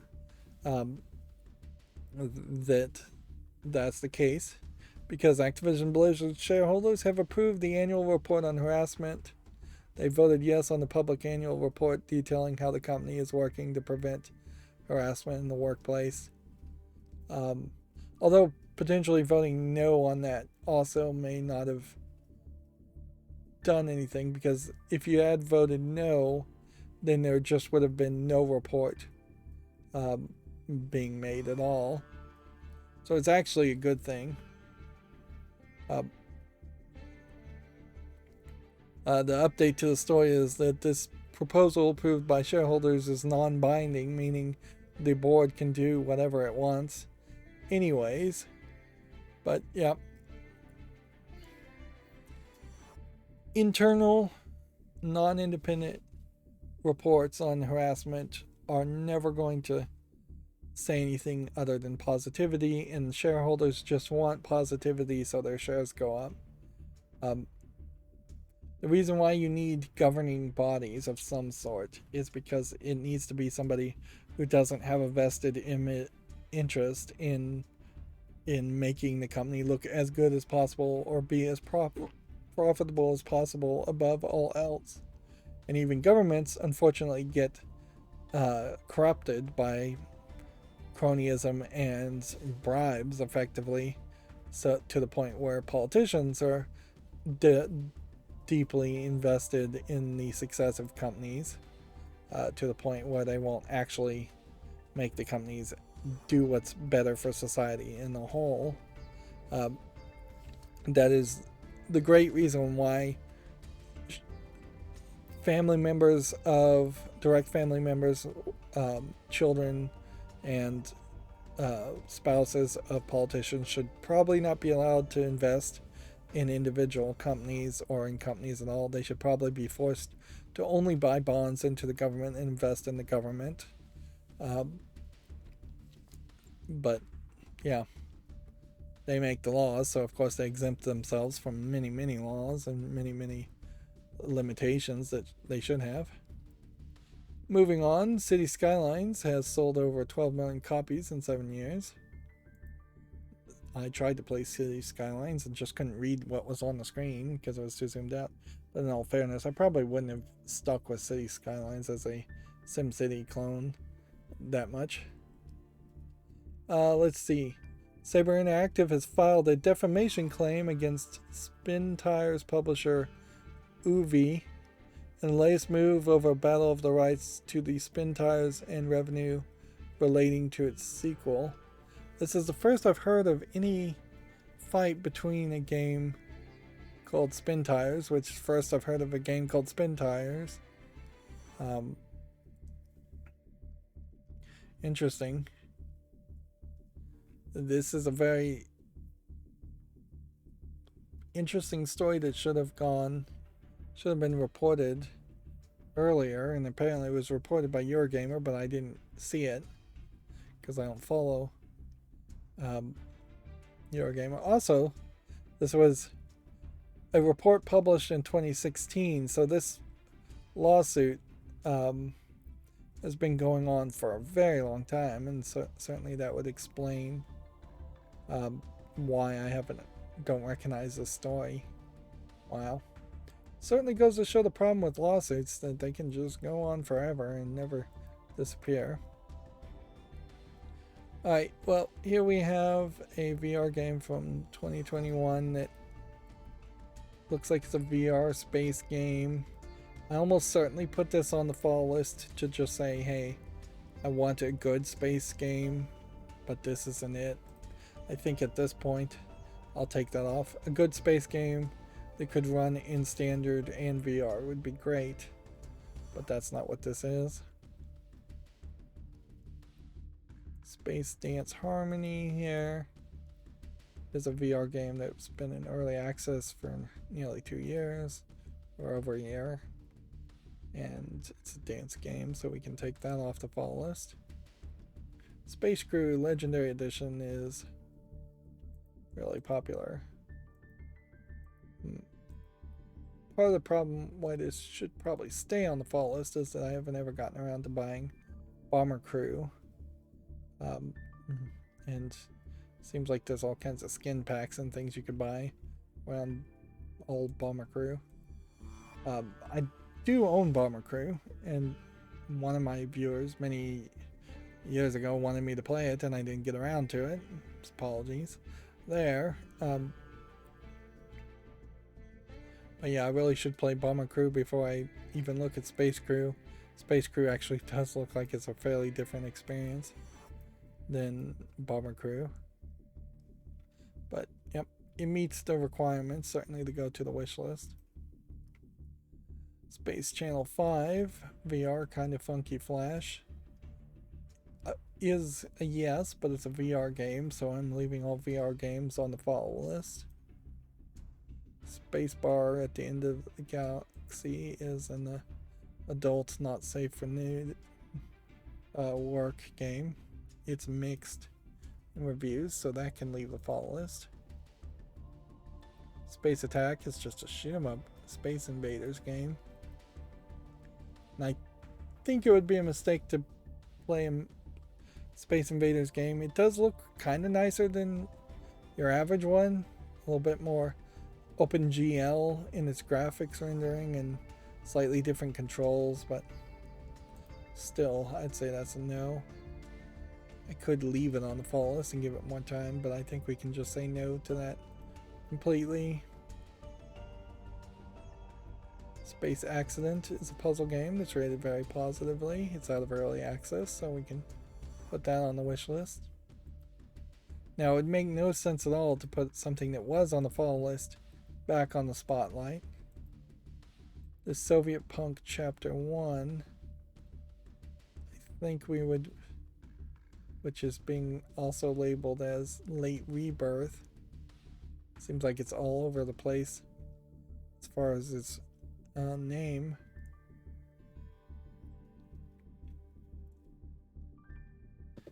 It's very weird that you can have a game here with a completely different name than this. I probably should just remove it for that reason. Looking at the actual screenshots, I think though is a better reason to say no, even if it is rated very positively. So I'm going to get rid of it. Sovereignty as a game is some T positional placement strategy game. This almost is a weird one, and weird enough to justify putting it on the wish list anyways. But I think no. I don't think I'm gonna try to have just really out there weird games. Weird games kind of need to be even more relevant and have their niche fandom than regular games. So it's a Madness. Is it out of early access? Apparently. A Lovecraftian roguelike. Looks good to me. Put that on the wish list. And then here we have a beat 'em up game with a character with a big tattoo on her cleavage, which almost certainly that's the sales point. I should probably eliminate this, but I maybe am just a little bit more interested in seeing if this would go anywhere. Probably wouldn't. Like, part of the problem certainly here is you could probably make a animated movie, direct to direct to DVD porn with a character in this that looks like this, and it would sell fairly well. But then when you try to make it into a video game, it's just held to a different standard, and by holding it to that different standard, you've got to keep people's attention a lot longer. And often when you see them create a 3D character that is just there to have sex appeal, the game around it and the gameplay mechanics around it fall flat. Okay, I am scrolling down my YouTube channel now to try to see where my YouTube short is. It is now 1:37 Central Time. It was published at 11 a.m. Central Time, so it's had several couple hours to potentially succeed. I'm seeing definitely YouTube shorts that are getting like 2,000 views in 2 hours. Yep, 2 hours ago, I literally have 2 views. So, inherently, doing a YouTube short on day one, first try, isn't going to lead to a lot of views. We'll give it a much more in-depth test with a much larger sample size than one. But there is definitely a small bit of disappointment there that didn't lead to huge success.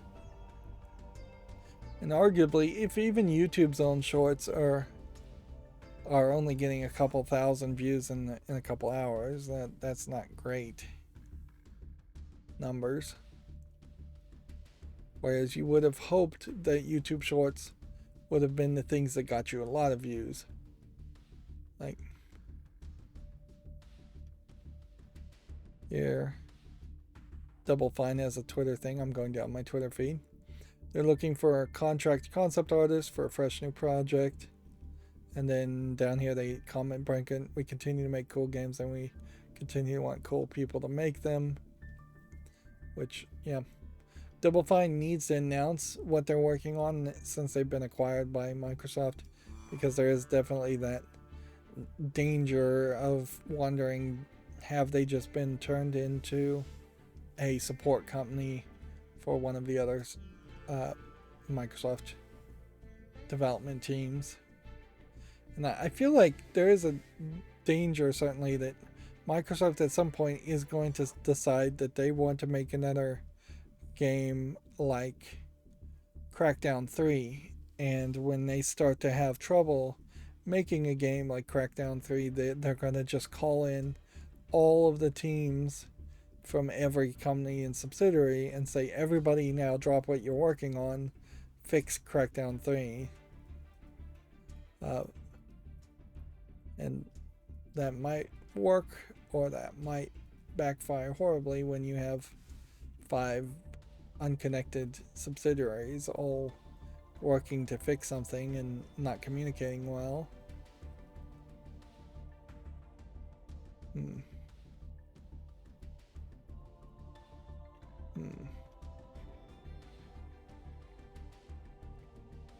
Still scrolling down my Twitter feed.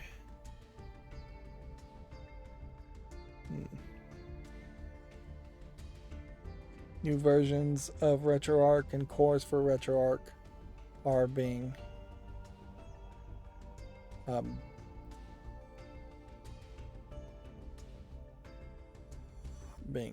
shown.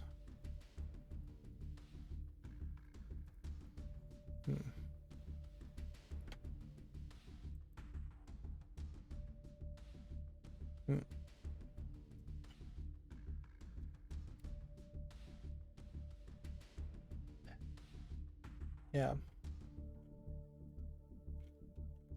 At this point, I don't think I will point out when new cores for RetroArch are released, because it seems like it's going to um, is gonna be something that just happens enough. Like, happens so often that it's not really relevant. It's a lot of news that I guess we'll have on Friday.